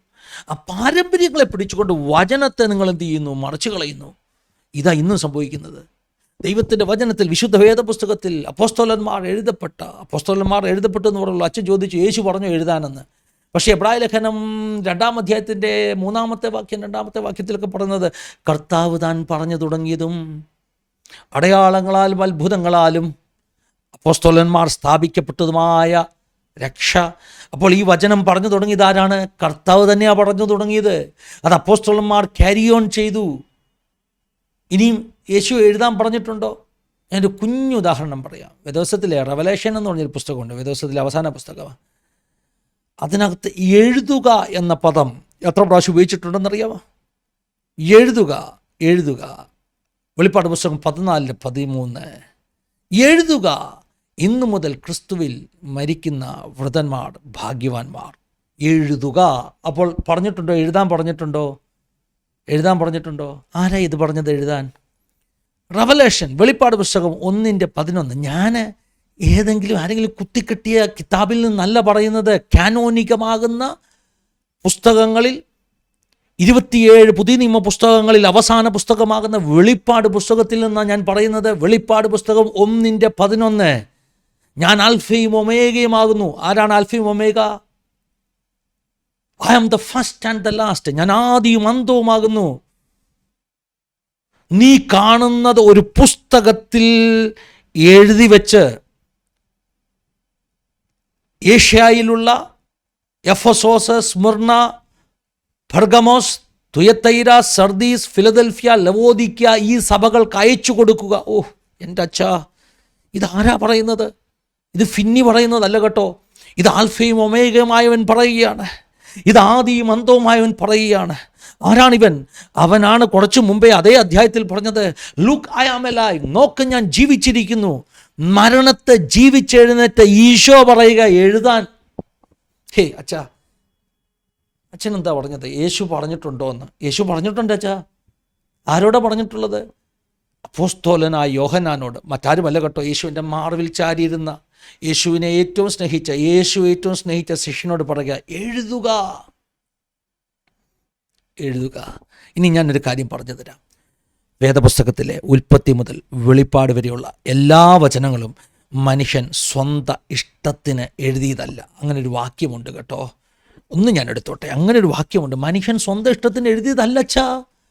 മത്തായി സുവിശേഷം എഴുതിയത് അദ്ദേഹത്തിൻ്റെ ഇഷ്ടത്തിനല്ല. ലൂക്കാ സുവിശേഷം എഴുതിയത് അദ്ദേഹത്തിൻ്റെ ഇഷ്ടത്തിനല്ല. പിന്നെ എങ്ങനെ എഴുതിയെന്നറിയാമോ? അവരെല്ലാം എഴുതിയത് പത്രോസിൻ്റെ ലേഖനത്തിലെ ഒരു വാക്യമാകട്ടോ. ഞാനത് അത്രയും അങ്ങോട്ട് തയ്യാറായില്ല. ഇപ്പോൾ പെട്ടെന്ന് പറഞ്ഞപ്പോൾ ഓർമ്മ വന്നതാണ്. പത്രോസിൻ്റെ ലേഖനത്തിലെ ഒരു വാക്യമാണ്. 2 പത്രോസ് 1-ാം അധ്യായം 20-ാമത്തെ വാക്യം. തിരുവെഴുത്തിലെ പ്രവചനം ഒന്നും സ്വയമായ വ്യാഖ്യാനത്താൽ ഉളവാകുന്നതല്ല. എന്ന് ആദ്യം തന്നെ അറിഞ്ഞുകൊള്ളണം. പ്രവചനം ഒരിക്കലും മനുഷ്യൻ്റെ ഇഷ്ടത്താൽ വന്നതല്ല, ദൈവകൽപ്പനയാൽ മനുഷ്യർ പരിശുദ്ധാത്മ നിയോഗം പ്രാപിച്ചിട്ട് സംസാരിച്ചതത്രേ. എവരി പ്രോഫസീസ് എന്ന് പറയുമ്പോൾ വേദപുസ്തകത്തിലെ പ്രവചനങ്ങൾ എന്നതിൻ്റെ അർത്ഥം ഉൽപ്പത്തി മുതൽ വെളിപ്പാട് വരെയുള്ള എല്ലാ വേദപുസ്തക ഭാഗങ്ങളും മനുഷ്യൻ അവൻ്റെ ഇഷ്ടത്തിന് എഴുതിയതല്ല. POC ബൈബിളിൻ്റെ ആമുഖത്തിൽ ഞാൻ വായിച്ച് കേൾപ്പിച്ചതുപോലെ ദൈവ ആത്മനിവേശിതരായി ദൈവ ആത്മാവിനാൽ എഴുതപ്പെട്ടു. ദൈവാത്മാവ് അവരോട് പറഞ്ഞു എഴുതുക. റെവലേഷൻ 1:11 എന്താ എഴുതിയിരിക്കുന്നത്? എഴുതുക. റെവലേഷൻ 2:1, വെളിപ്പാട് 2:1, എഫെസോസ് സഭയുടെ ദൂതനെ എഴുതുക. വെളിപ്പാട് 10:4, 7 ഇടി മുഴക്കിയ സംഭവം ഞാൻ എഴുതുവാൻ തുടങ്ങിയപ്പോൾ, I was about to write and I heard a voice from heaven saying unto me, seal up those things which the 7 thunders uttered and write them not. എന്ന് പറഞ്ഞാൽ എന്തെഴുതണം എന്തെഴുതണ്ട എന്ന് ആത്മാവ് പറഞ്ഞു കൊടുത്തു. അച്ഛാ, വളരെ ശ്രദ്ധിച്ച് നമ്മൾ വേദപുസ്തക കാര്യങ്ങൾ ഡീൽ ചെയ്യാവുള്ളൂ. നമുക്ക് തെറ്റുപറ്റാം കേട്ടോ, പക്ഷേ നമ്മുടെ ജനത്തെ തെറ്റിദ്ധരിപ്പിക്കരുത്. ഞാൻ എപ്പോഴും പ്രാർത്ഥിക്കും, കർത്താവേ, അബദ്ധത്തിൽ പോലും when I am dealing with divine things I must be very cautious. എന്തെങ്കിലും പറഞ്ഞ് ഞാൻ നരകത്തിൽ പോവുകയും എൻ്റെ കൂടെയുള്ളവരെ വലിച്ചുകൊണ്ട് നരകത്തിൽ പോവുകയും ചെയ്യാൻ ഇടവരുത്തരുതേ എന്ന ഒരു പ്രാർത്ഥന നമുക്കെല്ലാവർക്കും ഉണ്ടാകണം. ഈശോയുടെ മുമ്പിൽ നമ്മൾ കണക്ക് ബോധിപ്പിക്കേണ്ടവരാണ്. വേദപുസ്തകത്തിൽ ഇങ്ങനെ എഴുതിയിരിക്കുന്നു, വചനം പറയുന്നു, എഴുതുക എന്ന് സ്വർഗം പറഞ്ഞു, എഴുതുക എന്ന് ആൽഫയും ഒമേഗമായ യേശു പറഞ്ഞു, എഴുതുക എന്ന് പരിശുദ്ധാത്മ പറഞ്ഞു. എന്ത് എഴുതണം അല്ലേ? 7 ഇടി മുഴക്കിയ കാര്യം എഴുതാൻ തുടങ്ങിയപ്പോൾ അത് എഴുതരുതെന്ന് പറഞ്ഞു. എന്ന് പറഞ്ഞാൽ എഴുതേണ്ടതെന്താ എഴുതേണ്ടാത്തതെന്താ എന്ന് കൃത്യമായിട്ട് ആത്മാവ് പറഞ്ഞു കൊടുത്തു. ഇവിടെ ഒരു പ്രശ്നം, ആത്മാവാണല്ലോ പറഞ്ഞത്, ഈശോ അല്ലല്ലോ. അച്ഛാ, അവിടെയാണ് നമ്മൾ ട്രിനിറ്റിയുടെ യൂണിറ്റിയെക്കുറിച്ച് പഠിക്കേണ്ടത്. തൃത്വത്തിൽ പിതാവും പുത്രനും പരിശുദ്ധാത്മാവും ത്രിയേക ദൈവം, ട്രിനിറ്റിയുടെ ഹാർമണി, ട്രിനിറ്റിയുടെ യൂണിറ്റി. യേശുവിനെ ആത്മാവിൽ നിന്നും ആത്മാവിനെ പിതാവിൽ നിന്നും ഒന്നും നമുക്ക് വേർതിരിച്ച് കാണാൻ പറ്റുകയില്ല. ആത്മാവ് പറഞ്ഞാൽ അത് യേശു പറഞ്ഞതിന് തുല്യമാണ്, യേശു പറഞ്ഞാൽ അത് പിതാവ് പറഞ്ഞതിന് തുല്യമാണ്. They are equals in Godhead. ഗോഡ്ഹെഡിൽ അവർ തുല്യരാണ്. അപ്പോൾ ആത്മാവ് പറഞ്ഞെന്ന് പറഞ്ഞാൽ ഈശോ തന്നെയാണ് പറഞ്ഞത് കേട്ടോ. ഈശോ ജഡമായി അവതരിച്ച് മനുഷ്യരൂപത്തിൽ വിളങ്ങിയപ്പോൾ, ശോഭിച്ചപ്പോൾ അവൻ ആരോടും പറഞ്ഞില്ല എഴുതി വെക്കുവാൻ. കാരണം അവൻ മതം സ്ഥാപിക്കാൻ വന്നവനല്ല, അവൻ ക്രൂശിക്കപ്പെടാൻ വന്നവനാണ്. ഹി വാസ് ഓൾവേസ് യേശു എപ്പോഴും അവൻ്റെ ദൗത്യത്തെക്കുറിച്ച് പൂർണ്ണ ബോധ്യമുള്ളവനായിരുന്നു. അവൻ എപ്പോഴും ആവർത്തിച്ച് പറഞ്ഞത്, എന്നെ അയച്ചവൻ എന്തിനാ എന്നെ അയച്ചത്, അതെനിക്ക് തികയ്ക്കണം. എന്നാൽ യേശുവിനറിയാം ഇതിനു ശേഷം ഒരു സഭ സ്ഥാപിക്കപ്പെടും. യേശുവിനറിയാം ആ സഭയ്ക്ക് പുസ്തകങ്ങൾ ആവശ്യമാണ്. അതുകൊണ്ട് എന്തു ചെയ്തു? യേശു സ്വർഗാരോഹണം ചെയ്ത ശേഷം യേശു തൻ്റെ അരുമ ശിഷ്യന്മാരുടെ മേൽ പകർന്ന പരിശുദ്ധാത്മാവ് അവരെ കൊണ്ട് എഴുതിച്ചു. ഈ പുതിയ നിയമ പഴയ നിയമ വേദപുസ്തക ഭാഗങ്ങളുടെ ദൈവനിശ്വാസത്തെക്കുറിച്ച് വിശദമായ ക്ലാസ് എടുക്കേണ്ടതാണ്. എൻ്റെ ഏറ്റവും ഫേവറേറ്റ് ടോപ്പിക്കാച്ചാ. ഞാൻ ഒരു 10-15 വർഷമായിട്ട് ബൈബിൾ സർവേ പഠിപ്പിക്കുന്ന ഒരു ദൈവദാസനാണ്. എല്ലാ വർഷവും ഞങ്ങളുടെ ഓൺലൈൻ ബൈബിൾ സ്കൂളിൽ ഞാൻ എപ്പോഴും എടുക്കുന്ന സബ്ജക്റ്റാണ് വേദപുസ്തകത്തിൻ്റെ ഒറിജിൻ, വേദപുസ്തക ട്രാൻസ്ലേഷൻസിനെ കുറിച്ച്, കാനോനൈസേഷനെ കുറിച്ച് ഞാൻ ദീർഘവർഷങ്ങൾ ക്ലാസ് എടുക്കുന്ന ഒരാളാണ്. അപ്പോൾ പഴയ നിയമം പുതിയ നിയമം ഈ 2 പുസ്തകങ്ങൾ എങ്ങനെ ദൈവനിശ്വാസ്യമാകുന്നു, കാനോനികമാകുന്നു, ഇതൊക്കെ മറ്റൊരു വീഡിയോയിൽ ഞാൻ ചെയ്യാം. അല്ലെങ്കിൽ പിന്നെ ഇത് മണിക്കൂറുകൾ പോകും വെച്ചാൽ ഇങ്ങനെ അങ്ങോട്ട് പറയാൻ തുടങ്ങിയാൽ. അപ്പോൾ എഴുതാൻ പറഞ്ഞിട്ടുണ്ടോ? ഉണ്ട്. വേദപുസ്തകം എഴുതാൻ പറഞ്ഞിട്ടുണ്ട്. ആര് പറഞ്ഞിട്ടുണ്ട്? ഈശോ പറഞ്ഞിട്ടുണ്ട്. ആൽഫയും ഒമേഗയുമായവൻ പറഞ്ഞിട്ടുണ്ട്. അപ്പോൾ മത്തായി സുവിശേഷം മുതൽ വെളിപ്പാട് പുസ്തകം വരെയുള്ള എല്ലാ വചനഭാഗങ്ങളും ദൈവാത്മാവിൻ്റെ നിവേശിതമായി എഴുതിയ വചനങ്ങളാണ്. POC ബൈബിളിൻ്റെ ആമുഖമാണല്ലോ ഞാൻ ഉദ്ധരിച്ച് പറവാനിടയായി തീർന്നത്. ഇനി അടുത്ത ഒരു ഭാഗം, ദൈവത്തെയും മനുഷ്യരക്ഷയെയും സംബന്ധിച്ച കാര്യങ്ങളിൽ ബൈബിൾ പ്രമാദരഹിതമാണ്. ഞാനല്ല, POC ബൈബിളിൻ്റെ ആമുഖം, ദൈവനിവേശിത ഗ്രന്ഥം എന്നതിൻ്റെ 2ാമത്തെ പാരഗ്രാഫ്. ദൈവത്തെയും മനുഷ്യരെയും സംബന്ധിച്ച കാര്യങ്ങളിൽ ബൈബിൾ പ്രമാദരഹിതമാണ്. പ്രമാദരഹിതം എന്ന് പറഞ്ഞാൽ ഇൻഫാലബിലിറ്റി, തെറ്റുകൂടായ്മ വേദോസത്തിലുണ്ട്. വേദോസത്തിൽ തെറ്റില്ല, പൂർണ്ണമാണ്. എന്ന് പറഞ്ഞാൽ ഈ പുസ്തകത്തിൻ്റെ പുറത്തുള്ളതൊന്നും നമുക്ക് വേണ്ടാതെ തന്നെ മനുഷ്യരക്ഷയെ സംബന്ധിച്ച എല്ലാ കാര്യങ്ങളും ഇതിനകത്തുണ്ട്, കംപ്ലീറ്റ്. ഒരു വ്യക്തി രക്ഷിക്കപ്പെടാൻ എന്തൊക്കെ വേണം, നിത്യതയിലെത്താൻ എന്തൊക്കെ വേണം, സ്വർഗത്തിലെത്താൻ എന്തൊക്കെ വേണം, അതെല്ലാം ഈ വേദോസത്തിലുണ്ട്. ബാക്കിയെല്ലാം വെച്ച് കെട്ടിയതാച്ചാ, ബാക്കിയെല്ലാം ഇടയൻ്റെ ശബ്ദമല്ലച്ചാ, ബാക്കി എല്ലാവരും ആരൊക്കെയോ പഠിപ്പിച്ച ശബ്ദങ്ങൾ ഇടയൻ്റെ ശബ്ദമാണെന്ന് തെറ്റിദ്ധരിച്ച് പാരമ്പര്യം എന്ന ഓമന പേര് കൊടുത്ത് ആളുകളെ കൊണ്ട് അതനുസരിപ്പിച്ച് വേദപുസ്തക സത്യത്തിൽ നിന്ന് ദൂരെ കൊണ്ടുപോയി അളവുകോൽ വെച്ച് അളന്നു നോക്കുമ്പോൾ അവയ്ക്കൊന്നും ഈ വേദപുസ്തകവുമായിട്ടുള്ള ഉപദേശവുമായിട്ട് ബന്ധപ്പെട്ട് ജയിക്കാൻ പറ്റുന്നില്ല. അതാ പ്രശ്നം. ഹല്ലേലൂയ. ബൈബിൾ രക്ഷാമാർഗം നിർദ്ദേശിക്കുന്നു. അതുകൊണ്ട് പെന്തക്കോസ്തുകാർ പറയുന്നു, വേറെ ഒന്നും ചെയ്യേണ്ട, നീ എക്സ്ട്രാ ഒന്നും ചെയ്യണ്ട, ഇതിനകത്ത് എഴുതിയതൊന്ന് പാലിച്ചാൽ മതി, ഇതൊന്ന് വായിച്ചാൽ മതി. ഇടയൻ്റെ ശബ്ദം തെറ്റുകൂടാതെ കേൾക്കണമെങ്കിൽ, ഇടയനെ അനുഗമിക്കണമെങ്കിൽ വേദപുസ്തകം പിൻപറ്റണം. We are not the followers of the book, we are the followers of the shepherd, and we receive the shepherd's voice through this book. ഇത് ഇടയൻ്റെ ശബ്ദമാണ്. നൂറ്റാണ്ടുകളായി മനുഷ്യവർഗത്തോട് സംവേദിച്ചു കൊണ്ടിരിക്കുന്ന ഇടയൻ്റെ ശബ്ദം. ഈ ഇടയൻ്റെ ശബ്ദത്തെ, നമ്മുടെ നല്ല ഇടയൻ്റെ ശബ്ദത്തെ നമ്മൾ 2 കരം നീട്ടി സ്വീകരിക്കുന്നു. POC ബൈബിളിൻ്റെ അടുത്ത പാരഗ്രാഫ്, പ്രാമാണിക ഗ്രന്ഥങ്ങൾ, അതായത് കാനോനികമായ ഗ്രന്ഥങ്ങൾ ഏതൊക്കെയാണ്. ഇവിടെ പ്രധാനപ്പെട്ട ഒരു കാര്യം POC ബൈബിളിൽ തന്നെ എഴുതിയിരിക്കുന്നു. അത് പറയുന്നതിന് മുമ്പേ അച്ഛൻ പറഞ്ഞ ഒരു ചെറിയ തെറ്റ് തിരുത്തണം. ചിലരെന്നോട് ചോദിച്ചു, പെന്തക്കോസ്തുകാരെന്താ അങ്ങനെ ചെയ്തത്, എങ്ങനെ? അച്ഛൻ പറഞ്ഞു, 1500 വർഷങ്ങളോളം വേദപുസ്തകത്തിൻ്റെ കസ്റ്റോഡിയൻസ് ചർച്ചായിരുന്നു. എന്നിട്ട് പ്രൊട്ടസ്റ്റൻ്റുകാർ ചർച്ച് ഉണ്ടാക്കിയ ചർച്ചിൻ്റെ കയ്യിലുള്ള പുസ്തകങ്ങളിൽ നിന്ന് കുറേ പുസ്തകങ്ങൾ മാറ്റിയിട്ട് അവർ 66 പുസ്തകം സ്വീകരിച്ചെന്ന്. ഞാനപ്പോൾ എൻ്റെ കുഞ്ഞുങ്ങളെ, നമ്മൾ മാറ്റിയൊന്നുമില്ല. കുഞ്ഞുങ്ങൾ ചോദിച്ചു, നമ്മളെന്തിനാണ് വേദപുസ്തകത്തിൽ നിന്ന് കുറേ പുസ്തകം മാറ്റിയത്? അച്ഛനങ്ങനെ പറഞ്ഞതാണ് കേട്ടോ. അച്ഛൻ്റെ വീഡിയോയ്ക്കകത്ത് അച്ഛൻ പറയാം, പ്രൊട്ടസ്റ്റൻ്റുകാർ 7-8 പുസ്തകങ്ങൾ മാറ്റിയിട്ടാണ് 66 പുസ്തകങ്ങൾ, 7 പുസ്തകങ്ങൾ മാറ്റിയിട്ടാണ് 66 പുസ്തകങ്ങളുള്ള അവരുടെ ബൈബിൾ ഉണ്ടാക്കിയെന്ന്.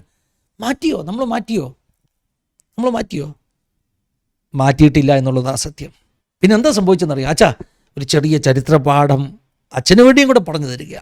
ഇത് അച്ഛനോടുള്ള മറുപടിയാണ്. കാരണം അച്ഛൻ തെറ്റ് പറയാത്ത കാര്യത്തിന് അച്ഛൻ്റെ സഭ ഉപദേശിച്ച കാര്യത്തിന് എനിക്ക് മറുപടിയില്ല. ഞാൻ ആ സംശയങ്ങളൊക്കെ എന്നോട് ചോദിച്ച എൻ്റെ പെന്തക്കോസ്ത് സഹോദരങ്ങളോട് പറയുന്നത്. പക്ഷേ ഈ കാര്യത്തിൽ അച്ഛനൊരു ചെറിയ മറുപടിയുണ്ട്. പെന്തക്കോസ്തുകാരോ പ്രൊട്ടസ്റ്റൻ്റുകാരോ വേദപുസ്തകത്തിൽ നിന്ന് 7 പുസ്തകങ്ങൾ മാറ്റിയിട്ടില്ല. അതിന് കാരണം അച്ഛനറിയാമോ?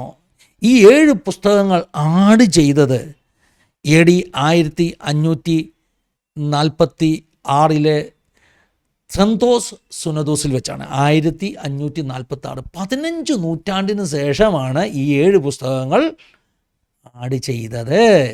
പക്ഷെ അതിനു മുമ്പ് തന്നെ പ്രൊട്ടസ്റ്റൻ്റ് നവീകരണം ഉണ്ടായി.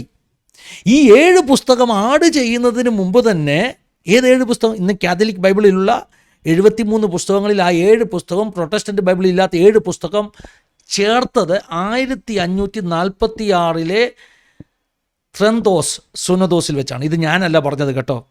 പ്രാമാണിക ഗ്രന്ഥങ്ങൾ എന്ന ആ ഒരു ഹെഡിങ്ങിൽ POC ബൈബിളിൻ്റെ ആമുഖത്തിൽ എഴുതിയിരിക്കുന്നു. അവിടെ എഴുതിയിരിക്കുന്നത്, അതായത് പുസ്തകങ്ങളുടെ പേര് എഴുതിയിരിക്കുകയാണ്: തോബിത്ത്, യൂദിത്ത്, ജ്ഞാനം, പ്രഭാഷകർ, ബാറൂക്ക് 1ഉം 2ഉം, മക്കാബയർ, ദാനിയേലിൻ്റെ 1ഉം 2ഉം മക്കാബയർ, ദാനിയേലിൻ്റെ ചില ഭാഗങ്ങൾ എന്നിവ കൂടാതെ എസ്തേറിൻ്റെ ചില ഭാഗങ്ങൾ എന്നിവ കൂടി പ്രാമാണികമായി ത്രന്തോസ് സുനദോസ് തീർച്ച കൽപ്പിച്ചു. ഡി കാനോനൈസ് സ്ക്രിപ്ചറീസ് 1546, 1546 സംഭവം കേട്ടോ. അപ്പോൾ 1546 ചേർത്ത പുസ്തകങ്ങൾ. അതിനു മുമ്പ് തന്നെ പ്രൊട്ടസ്റ്റൻ്റ് നവീകരണം ആരംഭിക്കുന്നു. അതിനു മുമ്പ് തന്നെ ജോൺ ഹസ് മുതലുള്ള, വില്യം ടിൻഡേലിനെ പോലെയുള്ള, മാർട്ടിൻ ലൂതറിനെ പോലെയുള്ള നവീകരണ വീരന്മാർ എഴുന്നേറ്റു. ഇതിനകത്ത് തെറ്റുണ്ട്, വചനത്തിലല്ല, കാത്തലിക് ചർച്ചിൻ്റെ ഡോക്ട്രിനിൽ തെറ്റുണ്ടെന്ന് പഠിപ്പിച്ചു. വേദപുസ്തകം അവർ ട്രാൻസ്ലേറ്റ് ചെയ്യുവാൻ തുടങ്ങി. അതിനു മുമ്പ് തന്നെ 66 പുസ്തകങ്ങൾ മാത്രമേ ഉള്ളൂ. അപ്പോൾ ശരിക്കും എന്താ സംഭവിച്ചെന്നറിയാം? കാത്തലിക്സ് ഒരു 7 പുസ്തകം ആഡ് ചെയ്തപ്പോൾ പ്രൊട്ടസ്റ്റൻ്റുകാർ പറഞ്ഞു, 15 നൂറ്റാണ്ട് സഭ എന്താ മുറുകെ പിടിച്ചത്, അത് ഞങ്ങൾക്ക് മതി, ഞങ്ങൾക്ക് ആഡ് ചെയ്യണ്ട, ഇതിൻ്റെ കൂടെ ചേർക്കാനും പറ്റത്തില്ല, കുറയ്ക്കാനും പറ്റത്തില്ല. 15 നൂറ്റാണ്ട് ഈ പുസ്തകത്തിൽ ഇല്ലാതിരുന്നത് ആഗോള സഭ നെഞ്ചോട് ചേർത്ത് പിടിച്ചത്, കസ്റ്റോഡിയൻസായിട്ട് സൂക്ഷിച്ചത് 16-ാം നൂറ്റാണ്ടിൽ 1546 തന്ത്രോസ് സുനദോസ് വഴി ആഡ് ചെയ്തപ്പോൾ പ്രൊട്ടസ്റ്റന്റുകാർ പറഞ്ഞു പാടില്ല, വേദപുസ്തകത്തോട് കൂട്ടാനും കുറയ്ക്കാനും പാടില്ല. അച്ഛാ, പെന്തക്കോസ്തുകാർ 7 പുസ്തകം മാറ്റിയിട്ടൊരു പുസ്തകം ഉണ്ടാക്കുകയല്ല ചെയ്തത്. പെന്തക്കോസ്തുകാർ ആദ്യ സമയം മുതൽ സഭയുടെ നിലപാടെന്താണ്, അതിനെ മുറുകെ പിടിച്ചു. മാറ്റിയത് ഞങ്ങളല്ല കേട്ടോ, ചേർത്തത് നിങ്ങളാണ് എന്നുള്ള സത്യം ഇതൊരു മറുപടിയാണ്. ബാക്കി ഒരു കാര്യത്തിന് ഞാൻ മറുപടി പറയത്തില്ല, കാരണം ഇത് സത്യമായി ജനത്തിലേക്ക് എത്തണം. അതുകൊണ്ട് മറുപടി പറയുകയാണ്. അങ്ങനെ പഴയ നിയമത്തിൽ 45-ഉം പുതിയ നിയമത്തിൽ 27 ഗ്രന്ഥങ്ങൾ കാനോനികമായി കത്തോലിക്ക സഭ അംഗീകരിച്ചു. ജെറമിയായുടെ ഭാഗമായി കരുതിപ്പോയിരുന്ന വിലാപങ്ങൾ പിൽക്കാലത്ത് ഒരു വ്യത്യസ്ത ഗ്രന്ഥമായി എണ്ണപ്പെട്ട് അങ്ങനെ ബൈബിളിൽ മൊത്തം 73 ഗ്രന്ഥങ്ങളുണ്ടായി. ഇത് POC ബൈബിളിൻ്റെ ആമുഖത്തിൽ നിന്ന്. ഇനി ഒരു ചോദ്യം വരുന്നു, എന്തുകൊണ്ടാണ് പ്രൊട്ടസ്റ്റന്റുകാർ ഈ 7 പുസ്തകങ്ങൾ അംഗീകരിക്കാഞ്ഞത്? അതിനൊരു വ്യക്തമായ കാരണമുണ്ട്. അത് ഞാൻ POC ബൈബിളിൻ്റെ ആമുഖത്തിൽ നിന്ന് തന്നെ വായിക്കാം. ഈ 7 പുസ്തകങ്ങൾ പഴയ നിയമത്തിൻ്റെ ഭാഗമാണ്. പുതിയ നിയമം 2 കൂട്ടരുടെയും ഒന്നാകട്ടെ. പുതിയ നിയമം എല്ലാ ക്രൈസ്തവരുടെയും ബൈബിളിൽ 27 പുസ്തകമാണ്. ഈ 7 പുസ്തകങ്ങൾ പഴയ നിയമത്തിൻ്റെ ഭാഗമാണ്. പഴയ നിയമത്തിൻ്റെ ഭാഗം. പഴയ നിയമം എന്ന് പറഞ്ഞാൽ ആരുടെയാണ്? യഹൂദന്മാരുടെയാണ്. അപ്പോൾ യഹൂദന്മാരാണ് ശരിക്കും പഴയ നിയമത്തിൻ്റെ കസ്റ്റോഡിയൻസ് ആയിരുന്നത്, നമ്മളത് ഏറ്റെടുക്കുന്നിടം വരെ. യേശു ഭൂമിയിൽ ജീവിച്ച സമയത്ത് യേശു യഹൂദന്മാരുടെ കയ്യിലുണ്ടായിരുന്ന കാനോനിക് ബൈബിളിനെ അംഗീകരിച്ച് സംസാരിച്ചിട്ടുണ്ട്. എവിടെയാണ്? യേശുവിൻ്റെ പല കൊട്ടേഷൻസും ആ ഒരു അംഗീകൃത ഭാഗത്തു നിന്നായിരുന്നു. യഹൂദന്മാരുടെ ബൈബിളിൽ 3 ഭാഗങ്ങളാണ് ഉണ്ടായിരുന്നത്. അതായത് മോശ, തിരുവെഴുത്ത്, പ്രവാചകന്മാർ. തോറ, കെത്തുബിയും നബുവിയും. നബുവിയും എന്ന് പറയുന്നത് നബുവത്തുകൾ, പ്രവചനങ്ങൾ. കെത്തുബിയും എന്ന് പറയുന്നത് തിരുവെഴുത്തുകൾ. പിന്നെ തോറ, മോശയുടെ പഞ്ചഗ്രന്ഥങ്ങൾ. ഇതായിരുന്നു പഴയ നിയമത്തിൻ്റെ 3 ഡിവിഷൻസ്. ഏത് കാലത്ത്? യഹൂദന്മാരുടെ കാലത്ത്. ഇന്ന് മോഡേൺ സ്കോളേഴ്സ് അതിനെ 5ആയിട്ടാണ് ഡിവൈഡ് ചെയ്തിരിക്കുന്നത്. സമയമൊന്നുമില്ല അങ്ങോട്ടൊന്നും പോകാൻ. പക്ഷേ ഈ പറഞ്ഞ 3 ഡിവിഷൻസ് 3നെയും യേശു അംഗീകരിച്ചു. ലൂക്കോസിൻ്റെ സുവിശേഷം 24-ാം അധ്യായത്തിൽ എമ്മുവേസിലേക്ക് പോകുന്ന ശിഷ്യന്മാരുമായിട്ട് സംസാരിക്കുമ്പോൾ യേശു മോശ, തിരുവെഴുത്ത്, പ്രവാചകന്മാർ ഈ 3നെയും ഉദ്ധരിച്ച് ക്രിസ്തു കഷ്ടം അനുഭവിക്കണം എന്നുള്ള പഴയ നിയമ വെളിപ്പാട് അവർക്ക് പറഞ്ഞു കൊടുത്തപ്പോൾ യേശു ഈ 3 വിഭാഗത്തെയും അംഗീകരിച്ചു. അപ്പോൾ പഴയ നിയമത്തിൻ്റെ ക്യാനോൻ ഈ 3 വിഭാഗമാണ്. അതായത് നമ്മുടെ കയ്യിലുള്ള 39 പുസ്തകങ്ങളായി നമ്മൾ ഇന്ന് ക്രമീകരിച്ചിരിക്കുന്ന പഴയ നിയമം. യഹൂദന്മാരുടെ കയ്യിൽ 39 പുസ്തകം ഇല്ലായിരുന്നു. കാരണം നമ്മൾ ഈ 1 ശമൂവേൽ, 2 ശമൂവേൽ, 1 രാജ, 2 രാജ എന്നൊക്കെ പറഞ്ഞ് അവർക്ക് ഒന്നിച്ചായിരുന്നു. ശമൂവേൽ ഒന്നിച്ച്, അതുപോലെ തന്നെ എസ്ര, നെഹമ്യാവ്, ഈ പുസ്തകങ്ങൾ അവർക്ക് ഒന്നിച്ചായിരുന്നു. ജെറമ്യാവും വിലാപവും ഒന്നിച്ചായിരുന്നു. അങ്ങനെ അവർക്ക് ഏതാണ്ട് 24 പുസ്തകങ്ങളെ ഉള്ളായിരുന്നു. പക്ഷേ ഇതേ 24 പുസ്തകങ്ങൾ നമ്മൾ സബ് ഡിവൈഡ് ചെയ്താണ് ഇന്ന് 39 എന്നുള്ള സംഖ്യയിലെത്തി നിൽക്കുന്നത്. നമ്മൾ ശമൂവേലിനെ 1 ശമൂവേൽ, 2 ശമൂവേലാക്കി, 1 രാജ, 2 രാജ ആക്കി. ഇങ്ങനെ പുനഃക്രമീകരിച്ച് കഴിഞ്ഞപ്പോൾ എസ്രയും നെഹമ്യാവും 2 പുസ്തകങ്ങളാക്കി. അങ്ങനെ ക്രമീകരിച്ച് കഴിഞ്ഞപ്പോഴാണ് നമ്മുടെ കയ്യിൽ ഇപ്പോൾ എന്തുള്ളത്? 24ൻ്റെ സ്ഥാനത്ത് 39 പുസ്തകം ഉള്ളത്. പക്ഷേ അക്ഷരാർത്ഥത്തിൽ 2 ഒന്നാണ്. അപ്പോൾ ശരിക്കും ആദിമസഭ സ്വീകരിച്ചത് പഴയ നിയമത്തിൽ യഹൂദന്മാർ അംഗീകരിച്ച പുസ്തകങ്ങളെ മാത്രമാണ്. അത് അവരതിൻ്റെ കസ്റ്റോഡിയൻസ്.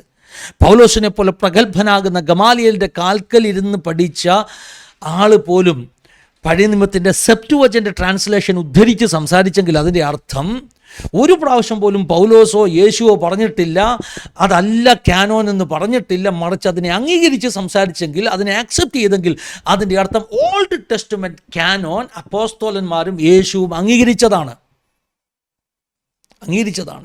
അതാണ്ട് BC 200 കൂടെ തന്നെ പഴയ നിയമ ക്യാനോൻ്റെ ക്യാനോനൈസേഷൻ ആരംഭിച്ചെന്നാണ് പറയുന്നത്. അതിൻ്റെ ഒരു ചെറിയ വാദമുണ്ടാകും. കാരണം AD 80 ക്യാനോനൈസേഷൻ കംപ്ലീറ്റ് ആയത് ഓൾഡ് ടെസ്റ്റ്മെൻറ്റിൻ്റെ, പുതിയ നിയമത്തിൻ്റെതല്ല, ഓൾഡ് ടെസ്റ്റ്മെൻറ്റിൻ്റെ. BC 200 കൂടെ ഈ പറഞ്ഞ തോറ, അതുപോലെ തന്നെ പ്രവചന പുസ്തകങ്ങൾ, നബൂവിയും ഇതൊക്കെ അംഗീകരിക്കപ്പെട്ടു. പിന്നെ കെത്തുബിയും അല്ലെങ്കിൽ തിരുവെഴുത്തുകളാണ് പിന്നെ ലേറ്റർ ഓൺ AD 80 അംഗീകരിക്കുന്നത്. എനിവേ 13ാം നൂറ്റാണ്ടിലെ സഭയുള്ള സമയത്ത് തന്നെ അംഗീകരിക്കപ്പെട്ടത് ഈ പഴയ നിയമത്തിലെ 39 പുസ്തകങ്ങളുള്ള നമ്മൾ ഉപയോഗിക്കുന്ന ബൈബിളിൻ്റെ ഭാഗങ്ങളായിരുന്നു. അത് യഹൂദന്മാരുടെ നിലപാടായിരുന്നു. യഹൂദന്മാർ ഈ പറഞ്ഞ ഡ്യൂട്രോ കാനോനിക്കൽ ബുക്സ് എന്ന് പറയും. ഡ്യൂട്രോ കാനോനിക്കൽ ബുക്സ്, അതായത് ഈ 7 പുസ്തകങ്ങൾ ആഡ് ചെയ്തില്ലേ, അതിന് വിളിക്കുന്ന പേരാണ് ഡ്യൂട്രോ കാനോനിക്കൽ ബുക്സ്.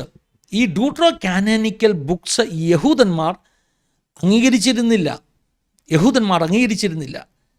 അത് അംഗീകരിക്കാത്തതിൻ്റെ കാരണം ചിലർ പറയുന്നത് അത് എബ്രായ ഭാഷയിലല്ല എഴുതിയത്, അത് ഗ്രീക്ക് ഭാഷയിലാണ് എഴുതിയത്, അതുകൊണ്ടാണെന്ന്. അങ്ങനെ അല്ല. അത് അംഗീകരിക്കാത്തതിൻ്റെ കാരണം ആ പുസ്തകങ്ങൾ ദൈവനിവേശിതമാണെന്ന് യഹൂദന്മാർക്ക് വിശ്വാസമില്ലായിരുന്നു. മലാഖി മുതൽ യേശു ക്രിസ്തുവിൻ്റെ വരവ് വരെയുള്ള 400 വർഷങ്ങൾ ഇൻ്റർ ടെസ്റ്റമെൻ്റൽ പീരീഡ് എന്നാണ് വിളിക്കുന്നത്.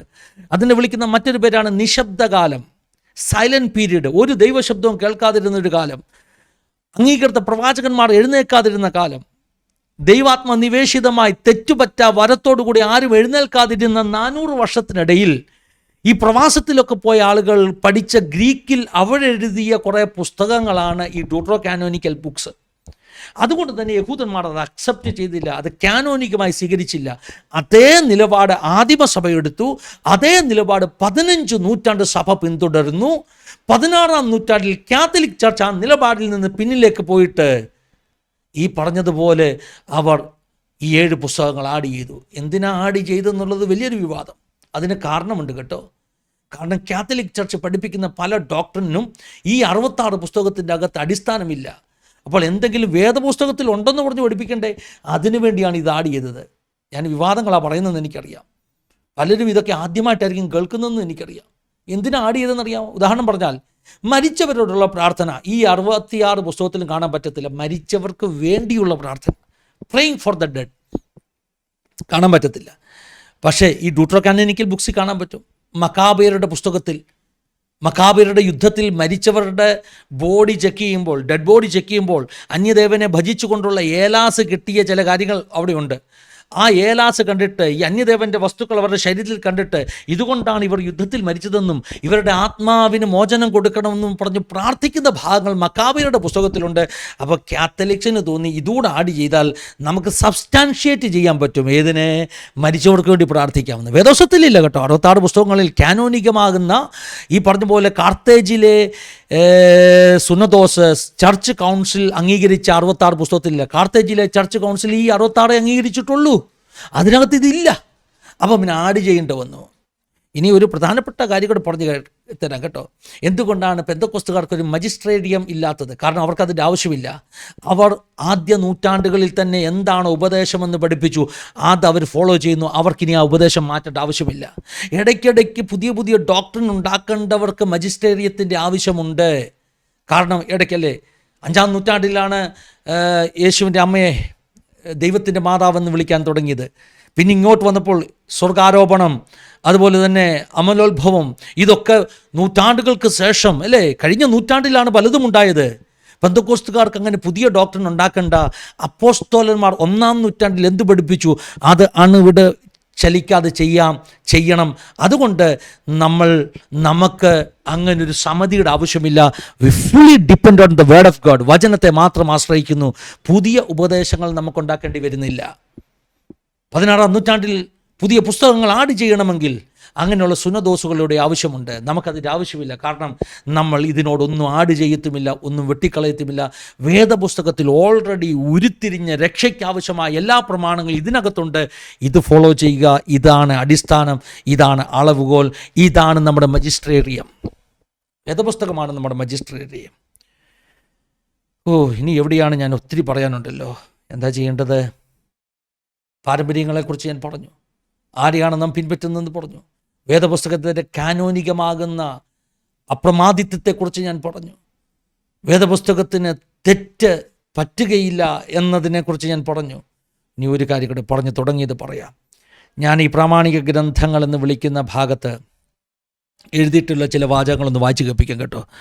ദൈവദത്തമായ പ്രബോധനാധികാരം ഉപയോഗിച്ച് വിശ്വാസികളുടെ സമൂഹത്തിന് നേതൃത്വം നൽകുന്നവർ പ്രാമാണികമായി അംഗീകരിക്കുന്ന ഗ്രന്ഥത്തെ കാനോനിക ഗ്രന്ഥമെന്ന് വിളിക്കുന്നു. ഇത് പ്രമാണമാണ് കേട്ടോ, പ്രാമാണികമാണ്. ഇത് തെറ്റുപറ്റാത്തതാണ്, ഇത് അളവുകോലാണ്, ഇതാണ് അടിസ്ഥാനം.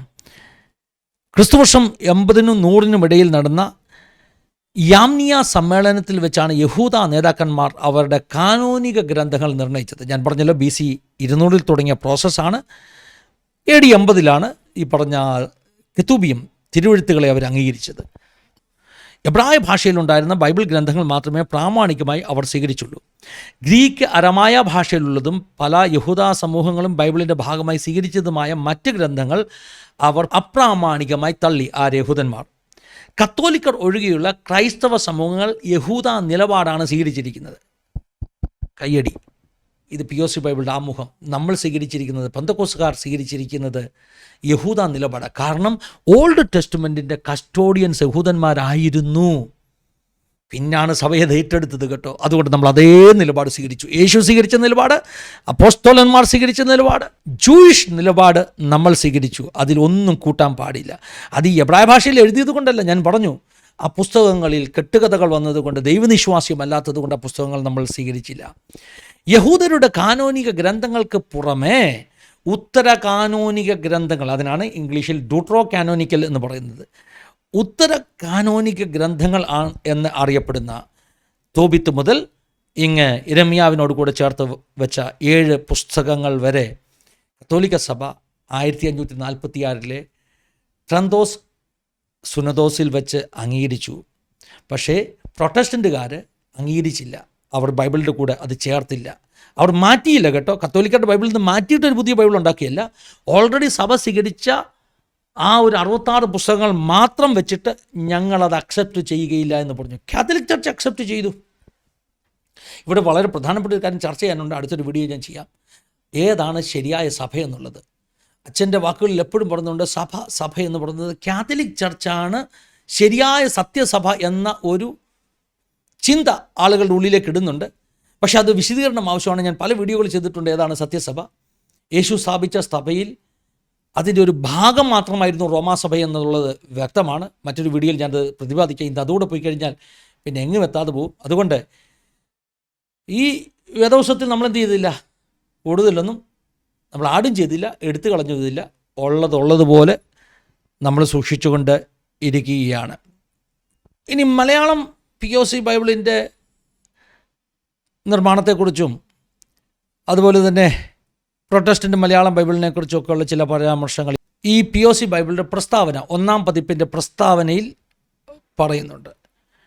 അതായത് അതും കുറച്ച് വായിച്ച് കേൾപ്പിച്ചാൽ നല്ലതാണെന്ന് എനിക്ക് തോന്നുന്നു. കാരണം ചില പരാമർശങ്ങൾ വ്യക്തതയോടുകൂടെ പെന്തക്കോസ്തുകാരൊന്ന് മനസ്സിലാക്കണം. വചനഗ്രന്ഥമായ ബൈബിളിൻ്റെ ഒരു പ്രതി ഓരോ ക്രൈസ്തവ കുടുംബത്തിലും ആവശ്യമുണ്ടായിരിക്കേണ്ടതാണ്. ഇത് കത്തോലിക്ക സഭയുടെ POC ബൈബിളിൻ്റെ പ്രസ്താവനയാണ് കേട്ടോ.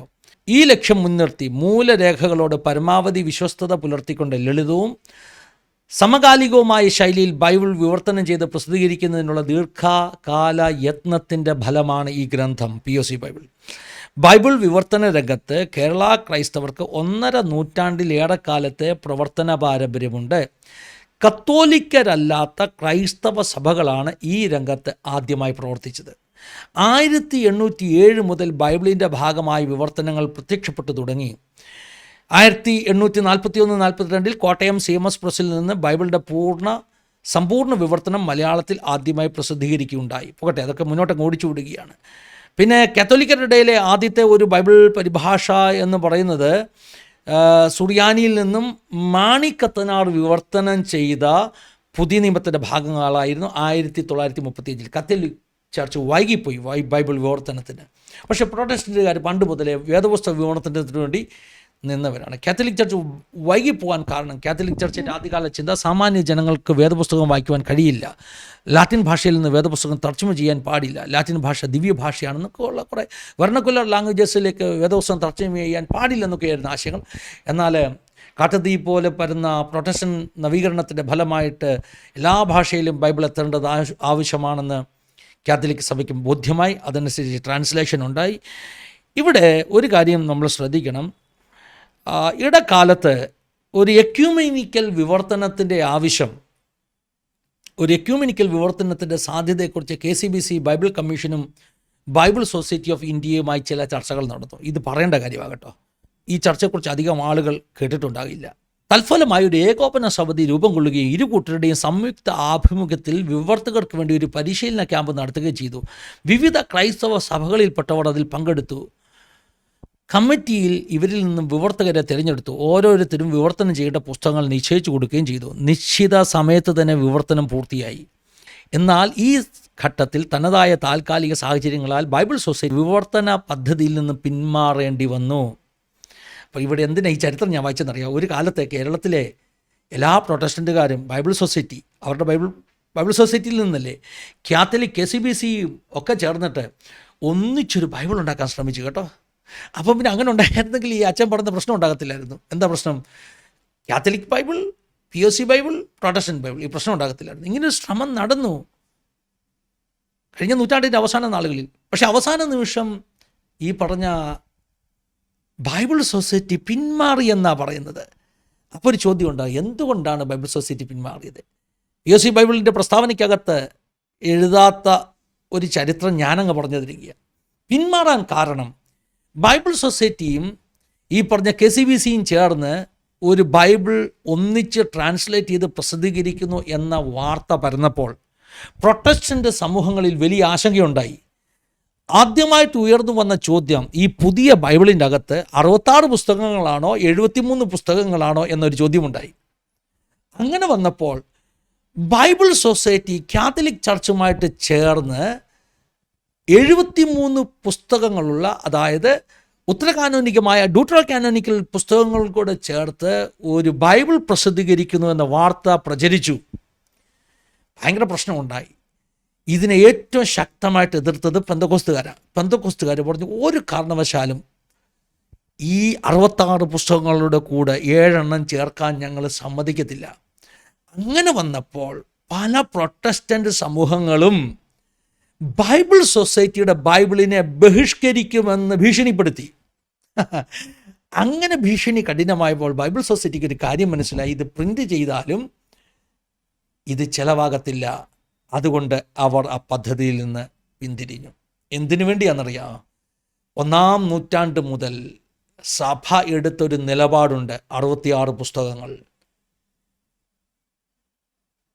വേദപുസ്തകത്തിൻ്റെ കാനനൈസേഷൻ നടന്ന സുനദോസിൽ പോലും എടുത്തൊരു നിലപാടുണ്ട്. പാരമ്പര്യങ്ങളെക്കുറിച്ച് 2 കാര്യം പറയണം കേട്ടോ. ആ നിലപാട് നിലനിൽക്കുവാൻ വേണ്ടി അതവിടെ നിൽക്കട്ടെ. ഇനിയും ലാസ്റ്റ് ഇതോടെ പറഞ്ഞങ്ങ് നിർത്തുക. പാരമ്പര്യങ്ങളുടെ വിശ്വാസ്യത കുറവിനെക്കുറിച്ച് ഞാൻ സംസാരിച്ചു. നമുക്ക് വിശ്വസിക്കാനൊക്കത്തില്ല ഏത് പാരമ്പര്യം ശരിയാ, ഏത് പാരമ്പര്യം തെറ്റാണ്. പൗലോസ് അപ്പോസ്തലൻ തെസ്സലോനിക്ക സഭയ്ക്ക് ലേഖനം എഴുതുമ്പോൾ പറഞ്ഞു, ഞങ്ങൾ വചനത്താലോ ലേഖനങ്ങളാലോ പഠിപ്പിച്ച പാരമ്പര്യങ്ങൾ. എന്താ ഇതിൻ്റെ അർത്ഥം എന്നറിയാം? അവിടെ പാരമ്പര്യം എന്ന് പറഞ്ഞാൽ കീഴ്വഴക്കങ്ങൾ എന്നല്ല അർത്ഥം, ഇൻസ്ട്രക്ഷൻസ് എന്നാണ്. എന്ന് പറഞ്ഞാൽ ഞങ്ങൾ തെസ്സലോനിക്ക സഭ വന്നപ്പോൾ ഞങ്ങളുടെ പ്രസംഗങ്ങളിൽ പഠിപ്പിച്ച ഇൻസ്ട്രക്ഷൻസ് ഉണ്ട്. ആ ഇൻസ്ട്രക്ഷൻസും പാരമ്പര്യമെന്ന് നമ്മൾ ഇന്ന് കാണുന്ന ഒരു അർത്ഥമല്ല 2 തെസ്സലോനി 2:15 പൗലോസ് ഉദ്ദേശിച്ചത്. ഇൻസ്ട്രക്ഷൻസ് എന്ന അർത്ഥം വാമൊഴിയായി പഠിപ്പിച്ച പാഠങ്ങൾ എന്ന അർത്ഥം. ആ പാഠങ്ങളും ഞങ്ങൾ ലേഖനങ്ങളിലൂടെ എഴുതിയ പാഠങ്ങളും അത് വിട്ടുപോകരുത് എന്നാണ് പൗലോസ് പറയുന്നത്. എന്ന് പറഞ്ഞാൽ ഞങ്ങൾ പഠിപ്പിച്ച ഡോക്ട്രിൻ വിട്ടുപോകരുത്. അല്ലാതെ ഈ അച്ഛൻ പറയുന്നത് പോലെ 3, 4, 5 നൂറ്റാണ്ടിന് ശേഷം സഭയുണ്ടാക്കിയ വേദപുസ്തകത്തിൻ്റെ സത്യവുമായിട്ട് നിരക്കാത്ത എന്തെങ്കിലും ഒരു കീഴ്വഴക്കത്തെയോ ഒരു ആശയത്തെയോ പിൻപറ്റിക്കൊണ്ടുള്ള വാക്യമല്ല 2 തെസ്സലോനി 2:15. ഇനി ആ 2:15 എഴുതാനുള്ള പശ്ചാത്തലം, കോണ്ടസ്റ്റ് പഠിക്കണം. ഏത് പശ്ചാത്തലത്തിലാണ് പൗലോസ് ഇത് എഴുതുന്നത്? അത് പഠിക്കണമെങ്കിൽ 2 തെസ്സലോനി 2-ാം അധ്യായത്തിൻ്റെ ആദ്യത്തെ വാക്യങ്ങൾ മുതൽ വായിക്കണം. അവിടെ എഴുതിയിരിക്കുന്നത് പൗലോസ് ജീവിച്ചിരുന്ന കാലത്ത് തന്നെ പൗലോസിൻ്റെ പേര് വെച്ചുകൊണ്ട് സൂഡോ ബുക്സ്, അതായത് തെറ്റായ പുസ്തകങ്ങൾ, വേറെ ആരെങ്കിലും എഴുതിയ പുസ്തകങ്ങളുടെ മുകളിൽ പൗലോസായി എഴുതിയതെന്ന് പേര് വെച്ച് പ്രചരിക്കാൻ തുടങ്ങി, ദുരുപദേശങ്ങൾ. ഈ ഒരു സംഭവം പൗലോസിൻ്റെ ശ്രദ്ധയിൽപ്പെട്ടപ്പോൾ അതിനെ വിലക്കിക്കൊണ്ടെഴുതിയ ലേഖനമാണ് 2 തെസ്സലോനിക്ക ലേഖനം. അതിനെ വിലക്കിക്കൊണ്ടെഴുതിയ ഭാഗങ്ങളാണ് 2 തെസ്സലോനിക്ക ലേഖനത്തിൻ്റെ 2-ാം അധ്യായം എന്നാണ് 2-ാം അധ്യായത്തിൻ്റെ ആദ്യത്തെ വാക്യങ്ങളിൽ, 2 തെസ്സലോനി 2-ാം അധ്യായത്തിൻ്റെ ആദ്യത്തെ വാക്യങ്ങളിൽ പൗലോസ് പറയുന്നത്. 2-ാമത്തെ വാക്യം മുതൽ ഞാൻ വായിക്കാം. കർത്താവിൻ്റെ നാൾ അടുത്തിരിക്കുന്നു എന്ന് വെച്ച് നിങ്ങൾ വല്ല ആത്മാവിനാലോ വചനത്താലോ ഞങ്ങൾ എഴുതി എന്ന ഭാവത്തിലുള്ള ലേഖനത്താലോ സുബോധം വിട്ട് വേഗത്തിൽ ഇളകിപ്പോകുകയും ഞെട്ടിപ്പോകുകയും അരുത്. ഞങ്ങൾ എഴുതി എന്ന വ്യാജേന ഒത്തിരി ലേഖനം പ്രചരിക്കുന്നു. ഞങ്ങൾ എഴുതിയതല്ല. ഇതാ പ്രശ്നം. ഇടയൻ്റെ ശബ്ദമല്ല, കള്ളൻ്റെ ശബ്ദം ഇങ്ങനെ പ്രചരിച്ചുകൊണ്ടിരിക്കുന്നു. കള്ളൻ എഴുതിയ പുസ്തകങ്ങൾ പ്രചരിച്ചുകൊണ്ടിരിക്കുന്നു. കള്ളൻ എഴുതിയ പാരമ്പര്യങ്ങൾ പ്രചരിച്ചുകൊണ്ടിരിക്കുന്നു. നിങ്ങൾ ഇളകിപ്പോകരുത്. പൗലോസിൻ്റെ മുന്നറിയിപ്പാ. ഇതാ പെന്തക്കോസ്തുകാരും ചെയ്യുന്നത്. നമുക്ക് ദൈവവചനത്തിലുള്ള പാരമ്പര്യങ്ങൾ മതി, ഇതിനകത്ത് നിറച്ചുണ്ടെന്നേ. അത് മതി. എഴുതപ്പെടാത്ത പാരമ്പര്യങ്ങൾ, കെട്ടുകഥകൾ നമുക്ക് വേണ്ട. അത് വിശ്വാസ്യമല്ലായകൊണ്ട്, അതിനെ അംഗീകരിക്കാൻ പറ്റാത്തത് കൊണ്ട് നമുക്കിത് സ്വീകരിക്കാൻ പറ്റുന്നില്ല. പൗലോസ് ഇതാ പറഞ്ഞത്. പൗലോസ് പറയുകയാണ്, ഞങ്ങൾ എഴുതിയെന്ന ഭാവത്താൽ ചില ലേഖനങ്ങൾ കണ്ട് നിങ്ങൾ സുബോധം വിട്ട് വേഗത്തിൽ ഇളകിപ്പോകരുത്. ഇത് ഞങ്ങൾ എഴുതുന്ന ലേഖനങ്ങളല്ല. ഈ ഒരു പശ്ചാത്തലത്തിൽ നിന്നുകൊണ്ടാണ് പൗലോസ് പറയുന്നത്, വാക്കിനാലോ ലേഖനത്താലോ ഞങ്ങൾ ഉപദേശിച്ചു തന്ന പ്രമാണങ്ങളെ മുറുകെ പിടിച്ചുകൊള്ളണം. ഉപദേശിച്ച് തന്ന എന്ന പദമാണ് കാത്തലിക് ബൈബിളിൽ പാരമ്പര്യം എന്ന് ഉപയോഗിച്ചിരിക്കുന്നത്. ഇൻസ്ട്രക്ഷൻസ് എന്നാണ് അതിൻ്റെ അർത്ഥം. അല്ലാതെ സഭ പിന്നീടുണ്ടാക്കിയ പാരമ്പര്യങ്ങളെ പിൻപറ്റണം എന്നല്ല അതിൻ്റെ അർത്ഥം. അപ്പോസ്തലന്മാർ ഓരോ ചർച്ചിലും പോകുമ്പോൾ വെർബലി, വാമൊഴിയായി പഠിപ്പിക്കുന്ന വചനങ്ങൾ, ലേഖനത്താൽ എഴുതുന്ന വചനങ്ങൾ, ഇത് വിട്ട് ജീവിക്കരുതെന്നാണ് പറഞ്ഞത്. അപ്പോൾ അങ്ങനെ വരുമ്പോൾ വാമൊഴിയായ വചനങ്ങൾ അതിന് എന്തു ചെയ്യും? നമുക്കത് കേൾക്കാൻ പറ്റിയില്ലല്ലോ.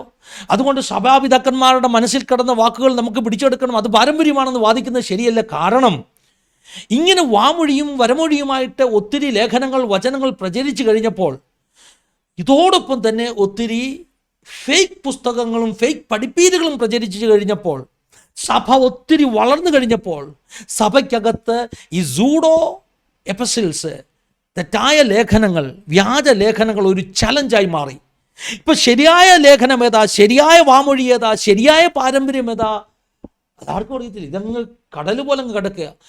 അങ്ങനെയുള്ള ഒരു സിറ്റുവേഷനിലാണ് അവസാനമായി സുനദോസുകൾ കൂടി, ചർച്ച് കൗൺസിലുകൾ കൂടി എന്ത് ചെയ്തത്? കാനോനൈസേഷൻ നടന്നത്. എന്ന് പറഞ്ഞാൽ ഇതിനകത്ത് ഈ സൂഡോ ആയിട്ട് പ്രചരിക്കുന്ന പുസ്തകങ്ങൾ മുഴുവൻ നീക്കം ചെയ്യണം. ഒറിജിനൽ ദൈവനിശ്വാസ്യമാകുന്ന പുതിയ നിയമസഭയുടെ ലേഖനങ്ങളും പാരമ്പര്യങ്ങളും ഉൾപ്പെടുന്നത് മാത്രം നിർത്തിയാൽ മതി എന്ന് പറഞ്ഞാണ് ആദ്യത്തെ 4 നൂറ്റാണ്ടുകൾ കൊണ്ട് വലിയൊരു പ്രോസസ്സിലൂടെ ബൈബിളിൻ്റെ കാനോനൈസേഷൻ നടന്നത്. ബാക്കിയുള്ളതെല്ലാം നശിപ്പിച്ചു കളഞ്ഞു. അതായത് ഇതിനകത്ത് ഉൾപ്പെടുത്താത്തതെല്ലാം നശിപ്പിച്ചു കളഞ്ഞു. ഇത് ചരിത്രമാണ് കേട്ടോ. എല്ലാം കത്തിച്ചു കളഞ്ഞാക്കാനാണ് പറഞ്ഞത്. നിങ്ങൾക്കറിയാമോ എന്താ കാരണം? കള്ളൻ്റെ ശബ്ദം പ്രചരിക്കരുത്, നല്ലത് മാത്രമേ പ്രചരിക്കുള്ളൂ. അങ്ങനെ വന്നപ്പോൾ 4 നൂറ്റാണ്ടുകൾ കൊണ്ട് ഇടയൻ്റെ ശബ്ദം ഏതാണെന്ന് കടഞ്ഞെടുത്ത് നല്ല രീതിയിൽ പ്രോസസ്സ് ചെയ്തെടുത്ത 66 പുസ്തകങ്ങളുള്ള ബൈബിളാണ് നമ്മുടെ കയ്യിൽ ഇരിക്കുന്നത്. അതുകൊണ്ട് നമ്മൾ ഇതിൻ്റെ പുറത്തുള്ള ഒരു പാരമ്പര്യത്തെ സ്വീകരിക്കത്തില്ല. കാരണം ആദ്യത്തെ 4 നൂറ്റാണ്ടുകൾ കൊണ്ട് തന്നെ ഏതാണ് ഞങ്ങൾ ഉപദേശിച്ച വചനം, ഏതാണ് ഞങ്ങൾ പഠിപ്പിച്ച പാരമ്പര്യം, ഏതാണ് ഞങ്ങളുടെ ലേഖനങ്ങൾ എന്ന് നിങ്ങൾ ഉറപ്പുവരുത്തണമെന്ന് പൗലോസ് പറഞ്ഞതുപോലെ ഉറപ്പുവരുത്തിയ പുതിയ നിയമ പുസ്തകങ്ങൾ മാത്രമാണ് നമ്മൾ സ്വീകരിക്കുന്നത്. അതിൻ്റെ പുറത്തുള്ള ഒരു പാരമ്പര്യവും നമ്മൾ സ്വീകരിക്കുന്നില്ല. ഏറ്റവും പ്രധാനപ്പെട്ട കാര്യം, ആ ഏതെങ്കിലും പാരമ്പര്യങ്ങൾ വേദപുസ്തകത്തിൽ ഈ ഉറപ്പുവരുത്തിയ കാനോനുമായിട്ട് യോജിക്കുന്നില്ലെങ്കിൽ നമ്മളതിനെ നിഷേധിക്കുന്നു. കാര്യങ്ങൾ വ്യക്തമല്ലേ? ഒത്തിരി വലിയ വീഡിയോ ആയിപ്പോയല്ലേ, പറഞ്ഞു തീർന്നില്ല പ്രിയമുള്ളൊരു. ഒത്തിരി കാര്യങ്ങൾ, വലിയൊരു ലിസ്റ്റ് ഞാൻ പോയിൻ്റൊക്കെ എഴുതി വെച്ചതാണ്. സാക്രമെൻസിനെ കുറിച്ച് അച്ഛൻ പറഞ്ഞു. 7 കൂദാശകളെക്കുറിച്ചൊക്കെ അച്ഛൻ പറഞ്ഞു. അതൊക്കെ വിവരിക്കേണ്ടതാണ്. പെന്തക്കോസ്തുകാർ എന്തുകൊണ്ടാണ് അങ്ങനെ കാര്യങ്ങൾ ചെയ്യാത്തതെന്നൊക്കെ വിവരിക്കേണ്ടതാണ്. വിസ്താരഭയം കൊണ്ട് നിർത്തുന്നു. നോ വാട്ട് യു ബിലീവ് എന്നുള്ള ഒരു സെക്ഷനിൽ ഞാൻ ഒന്നൊന്നായിട്ട് അടുത്ത ഏതെങ്കിലും ദിവസങ്ങളിൽ സമയം കിട്ടുന്ന പോലെ എടുക്കാമെന്ന് ഞാൻ ചിന്തിക്കുന്നു. എന്തായാലും പൗലോസ് തെസ്സലോനിക്ക ലേഖനത്തിൽ എന്താ പറഞ്ഞെന്നുള്ളത് മനസ്സിലായല്ലോ, പാരമ്പര്യം എന്താണെന്നുള്ളത്. 3-ാം അധ്യായത്തിലേക്ക് വരാം. തെസ്സലോനിക്ക ലേഖനം 3-ാം അധ്യായത്തിൽ പൗലോസ് ഒരു അടയാളവാക്യം കൊടുക്കുന്നുണ്ട്. അതായത് തങ്ങൾ എഴുതിയ ലേഖനമാണെന്ന് തിരിച്ചറിയാൻ വേണ്ടി പൗലോസ് ഒരു സൂചന കൊടുക്കുന്നുണ്ട്. പൗലോസായ എൻ്റെ കയ്യാൽ വന്ദനം, സകല ലേഖനത്തിലും ഇത് തന്നെ അടയാളം, ഇങ്ങനെ ഞാൻ എഴുതുന്നു.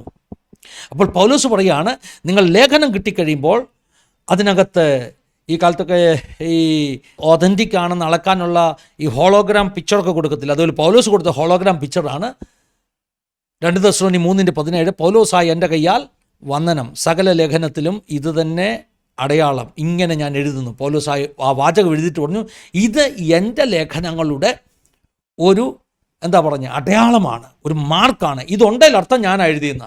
നിങ്ങൾ ഇതില്ലാത്ത, ഈ വാചകമില്ലാത്ത ലേഖനങ്ങൾ നിങ്ങൾ സ്വീകരിക്കരുത്. അത് പൗലോസിൻ്റെ ഒരു മെത്തേഡായിരുന്നു. അപ്പോൾ നിങ്ങൾക്ക് സാഹചര്യം മനസ്സിലായോ? എന്തുകൊണ്ടാണ് 2 തെസ്സലോനി 2:15 ഞങ്ങൾ പഠിപ്പിച്ചത്, ഞങ്ങൾ എഴുതിയതിന് വിപരീതമായി പോകരുതെന്ന് പറയാൻ കാരണം? അന്ന് കള്ളത്തരത്തിൽ ഒത്തിരി എഴുതപ്പെട്ടു.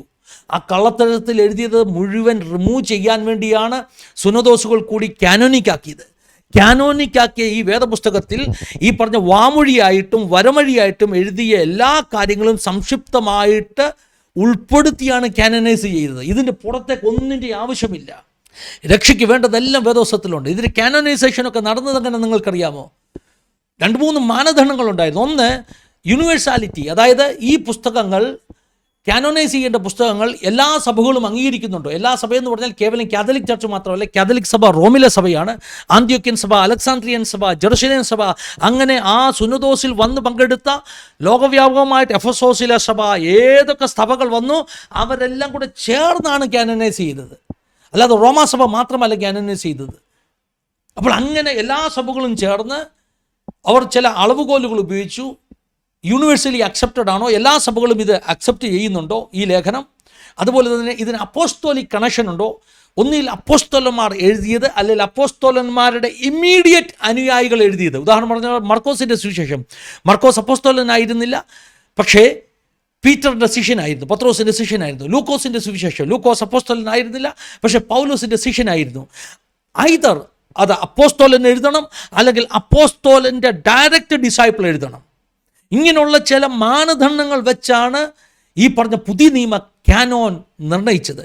പിന്നെ അതുപോലെ തന്നെ ഉപദേശപരമാകുന്ന ഡോക്ട്രിനൽ, എന്താ പറയുന്നത്, ഒരു ഏകീകൃത രൂപം, ചർച്ചിൻ്റെ ഫൗണ്ടേഷണൽ ഡോക്ട്രിൻ എന്താണോ അതുമായിട്ട് വിഘടിക്കുന്ന ലേഖനങ്ങളുള്ള ഒരു പുസ്തകവും അംഗീകരിച്ചില്ല. അങ്ങനെ പല പ്രോസസ്സിലൂടെ പോയി പുതിയ നിയമ കാനോൻ സ്ഥാപിക്കാൻ കാരണം ഈ പറഞ്ഞ കള്ളൻ്റെ ശബ്ദം നമ്മളാരും കേൾക്കാതിരിക്കാനാണ്. അതുകൊണ്ട് അവസാനമായി പറയുക, പ്രിയമുള്ളവരെ, we follow shepherd, the good shepherd, we hear his voice through the word of God. ഇതല്ലാതെ ദൈവശബ്ദം കേൾക്കാൻ ഒരു മാർഗവുമില്ല. കുറേ വീഡിയോകൾക്ക് നോ വാട്ട് യു ബിലീവ് എന്ന പേരിൽ ഞാൻ ചെയ്യാൻ ആഗ്രഹിക്കുന്നുണ്ട്.